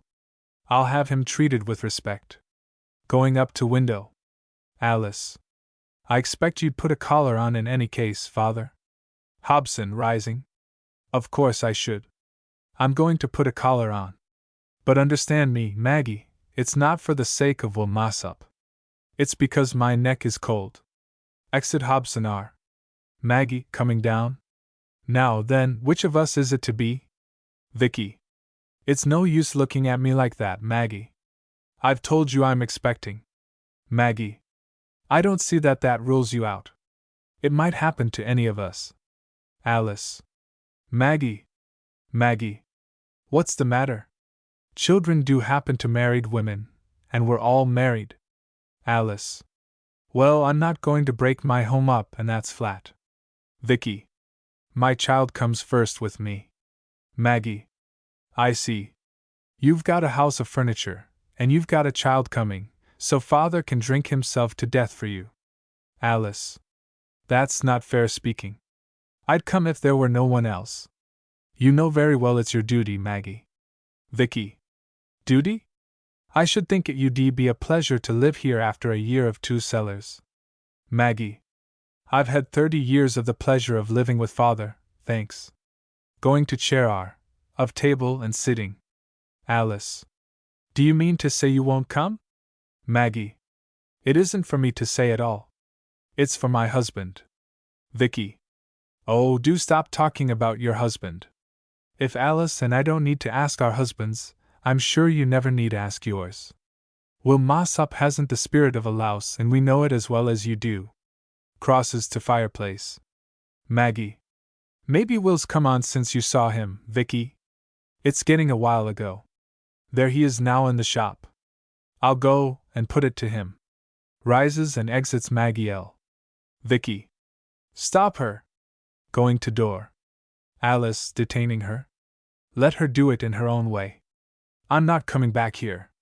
Vicky of Alice. Nor me. Alice. There's only Maggie for it. Vicky. Yes. But we've got to be careful, Alice. She mustn't have things too much her way. Alice. It's our way as well, isn't it? Vicky. Not coming is our way. But when she's with him alone and we're not, stopping. Alice. Yes. Vicky. Can't you see what I'm thinking, Alice? It is so difficult to say.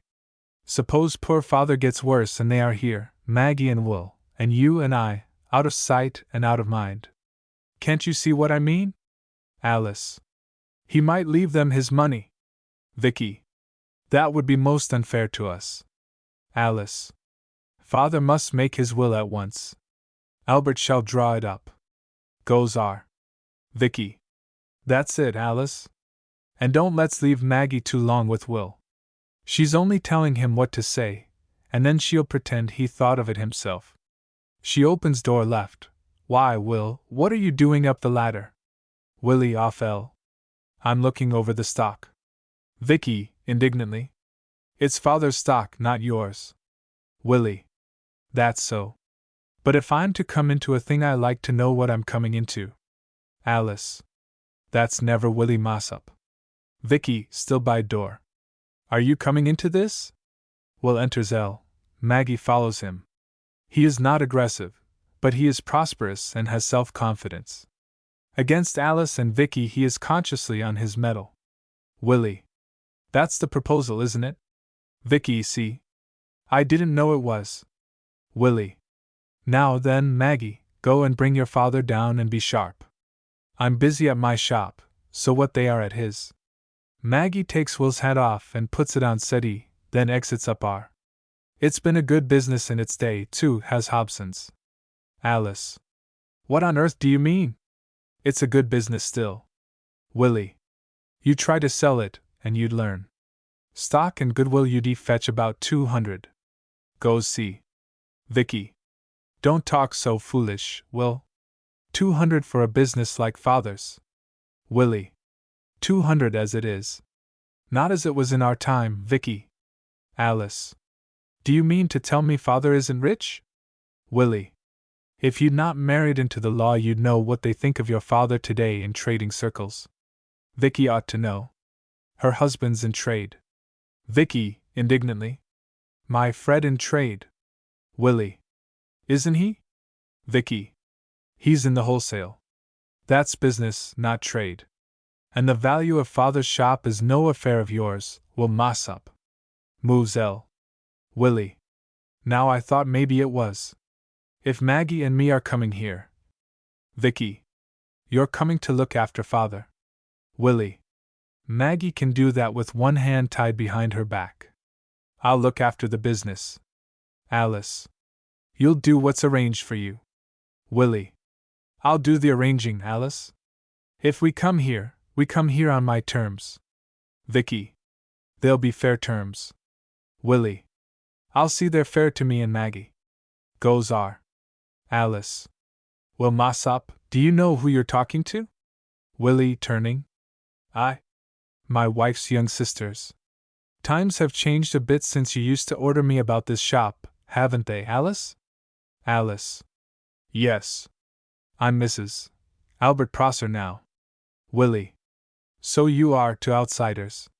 And you'd be surprised the number of people that call me Mr. Mossop now. We do get on in the world, don't we? Alice moves upstage. Vicky. Some folks get on too fast. Willie. It's a matter of opinion. Coming see. I know Maggie and me gave both of you a big leg up when we arranged your marriage portions, but I dunno that we're grudging you the sudden lift you got. Enter Hobson and Maggie. Willie. Good morning, father. I'm sorry to hear you're not so well. Hobson. I'm a changed man, Will. He comes down and sits on armchair R. Willie. There used to be room for improvement. Hobson. What? He starts up. Maggie. Sit down, father. Willie sitting R. of table. Don't let us be too long about this. You've kept me waiting now a good while and my time's valuable. I'm busy at my shop. Hobson. Is your shop more important than my life? Willie. That's a bit like asking if a pound of tea weighs heavier than a pound of lead. I'm worried about your life because it worrits Maggie, but I'm none worried that bad I'll see my business suffer for the sake of you. Hobson. This isn't what I've a right to expect from you, Will. Willie. You've no right to expect I care whether you sink or swim. Maggie. Will. Willie. What's to do? You told me to take a high hand, didn't you? Maggie sits down. Alice. And we're to stay here and watch Maggie and Will abusing father when he's ill. Positions now, Maggie sitting down. Hobson sitting in armchair, Alice standing behind and between them, Vicky standing of table. Willie. No need for you to stay. Hobson. That's a true word, Will Mossop. Vicky. Father. You take his side against your flesh and blood. Hobson. That doesn't come too well from you, my girl. Neither of you would leave your homes to come to care for me. You're not for me, so you're against me. Alice. We're not against you, father. We want to stay and see that Will deals fairly by you. Hobson. Oh, I'm not capable of looking after myself, meant I? I've to be protected by you girls lest I'm overreached, and overreached by whom? By Willie Mossop. I may be ailing, but I've fight enough left in me for a dozen such as him, and if you're thinking that the manhood's gone from me, you can go and think it somewhere else than in my house. Vicky. But father, dear father. Hobson. I'm not so dear to you if you to think twice about coming here to do for me, let alone jibbing at it the way you did. A proper daughter would have jumped, skipped like a calf by the cedars of Lebanon, at the thought of being helpful to her father. Alice. Did Maggie skip? Hobson. She's a bit ancient for skipping exercise, is Maggie, but she's coming round to reconcilement with the thought of living here, and that is more than you are doing, Alice, isn't it? Eh? Are you willing to come? Alice, sullenly. No. Hobson. Or you, Vicky? Vicky. It's my child, father. Hobson. Never mind what it is. Are you coming or not? Vicky. No. Hobson. Then you that aren't willing can leave me to talk with them that are. Alice. Do you mean that we're to go? Hobson. I understand you've homes to go to. Alice. Oh, father! Hobson. Open the door for them, Will. Will rises, crosses, and opens door. Alice and Vicky stare in silent anger. Then Alice sweeps to her gloves on the table. Alice. Vicky! Alice moves on towards door. Vicky. Well, I don't know. Maggie, from her chair by the fireplace. We'll be glad to see you here at tea time on a Sunday afternoon if you'll condescend to come sometimes. Vicky. Beggars on horseback. Vicky and Alice pass out. Will, closing door. Nay, come, there's no ill will. He returns to table and sits of it. Hobson. Now, my lad, I'll tell you what I'll do. Willie. We can come to grips better now there are no fine ladies about. Hobson. They've got stiff necks with pride, and the difference between you two and them's a thing I ought to mark and that I'm going to mark. There's times for holding back and times for letting loose, and being generous. Now you're coming here, to this house, both of you, and you can have the back bedroom for your own and the use of this room split along with me. Maggie'll keep house, and if she's time to spare she can lend a hand in the shop. I'm finding Will a job. You can come back to your old bench in the cellar, Will, and I'll pay you the old wage of 18 shillings a week and you and me you'll go equal wax in the cost of the housekeeping, and if that's not handsome, I dunno what is. I'm finding you a house rent-free and paying half the keep of your wife. Willie. Come home, Maggie. He rises, goes Maggie. I think I'll have to. She rises. Hobson. Whatever's the hurry for? Willie. It may be news to you, moving a little but I've a business round an Oldfield Road and I'm neglecting it with wasting my time here. Hobson. Wasting time? Maggie, what's the matter with Will? I've made him a proposal. Maggie. He's a shop of his own to see to, father. Hobson. Incredulous. A man who's offered a job at Hobson's doesn't want to worry with a shop of his own in a wretched cellar in Oldfield Road. Willie. Shall I tell him, Maggie, or shall we go? Hobson. Go. I don't want to keep a man who rises. Maggie. If he goes, I go with him, father. You'd better speak out, Will. Willie. All right, I will. We've been a year in yon wretched cellar, and do you know what we've done? We've paid off Mrs. Hepworth what she lent us for our start, and made a bit o' brass on top o' that. We've got your high-class trade away from you. That shop's a cellar, and as you say, it's wretched, but they come to us in it, and they don't come to you. Your trade's gone down till all you sell is clogs. You've got no trade, and me and Maggie's got it all, and now you're on your bended knees to her to come and live with you, and all you think to offer me is my old job at 18 shillings a week. Me that's the owner of a business that is starving yours to death. Hobson. But you're Will Mossop, you're my old shoe hand. Willie. I were, but I've moved on a bit since then. Your daughter married me and set about my education. And now I'll tell you what I'll do, and it'll be the handsome thing and all from me to you. I'll close my shop. Hobson. Oh. That doesn't sound like doing so well. Willie. I'm doing well, but I'll do better here. I'll transfer to this address, and what I'll do that's generous is this. I'll take you into partnership and give you your half share on the condition you're sleeping partner, and you don't try interference on with me. Goes L. Hobson. A partner. You, here. Willie.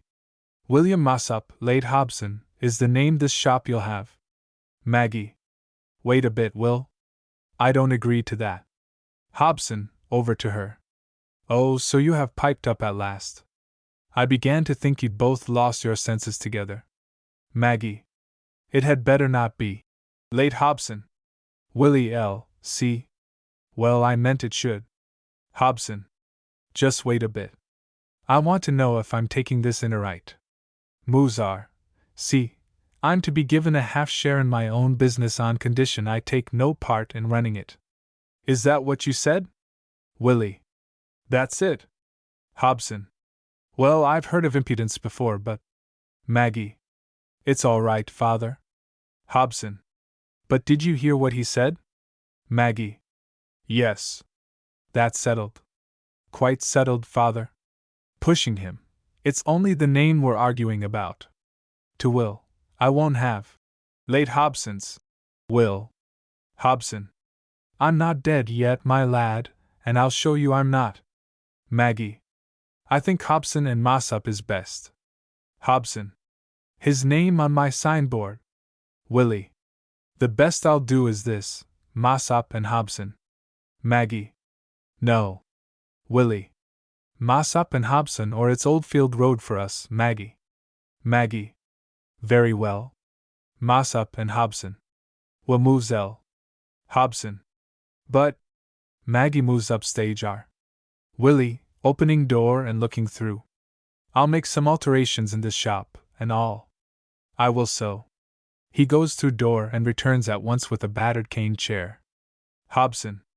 Alterations in my shop. Goes see. Willie. In mine. Look at that chair. How can you expect the high-class customers to come and sit on a chair like that? Why, we'd only a cellar, but they did sit on cretonne for their trying on. Hobson. Cretonne.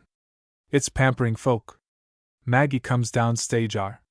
Willie. Cretonne for a cellar, and Morocco for this shop. Folk like to be pampered. Pampering pays. He takes the chair out and returns immediately. There'll be a carpet on that floor, too. Hobson. Carpet. Morocco. Young man, do you think this shop is in St. Anne's Square, Manchester? Willie. Not yet. But it is going to be. Hobson. What does he mean? Appealing to heaven. Willie. It's no farther from Chapel Street to St. Anne's Square than it is from Oldfield Road to Chapel Street. I've done one jump in a year, and if I wait a bit I'll do the other. Hobson sits R. Of table. Maggie, I reckon your father could do with a bit of fresh air after this. I dare say it's come sudden to him. Suppose you walk with him to Albert Prosser's office and get Albert to draw up the deed of partnership.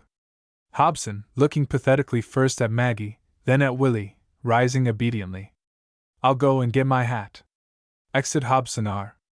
Willie. He's crushed like Maggie. I'm afraid I bore on him too hard. Going R. C. Maggie. You needn't be. Willie. I said such things to him, and they sounded as if I meant them, too. Maggie. Didn't you? Willie. Did I? Yes, I suppose I did. That's just the worst, from me to him. You told me to be strong and use the power that's come to me through you, but he's the old master, and Maggie. And you're the new Willie. Master of Hobson's. It's an outrageous big idea. Did I sound confident, Maggie? Maggie. You did all right. Willie sits of table. But I weren't by half so certain as I sounded. Words came from my mouth that made me jump at my own boldness, and when it came to facing you about the name, I tell you I fair trembled in my shoes.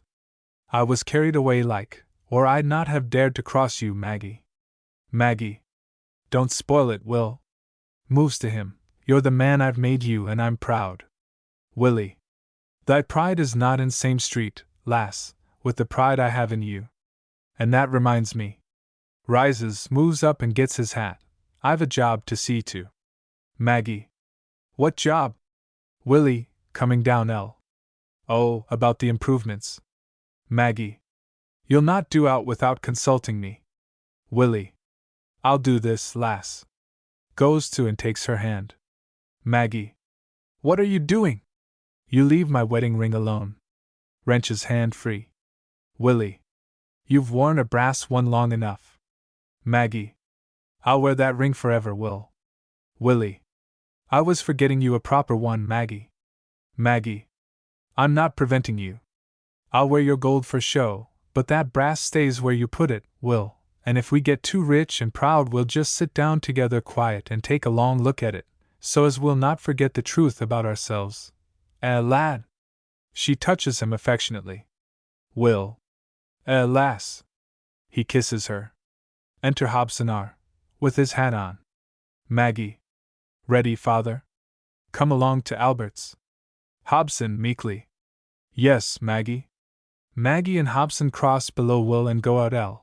Will comes down with amazement, triumph and incredulity written on his face, and attempts to express the inexpressible by saying, Will. Well, by gum.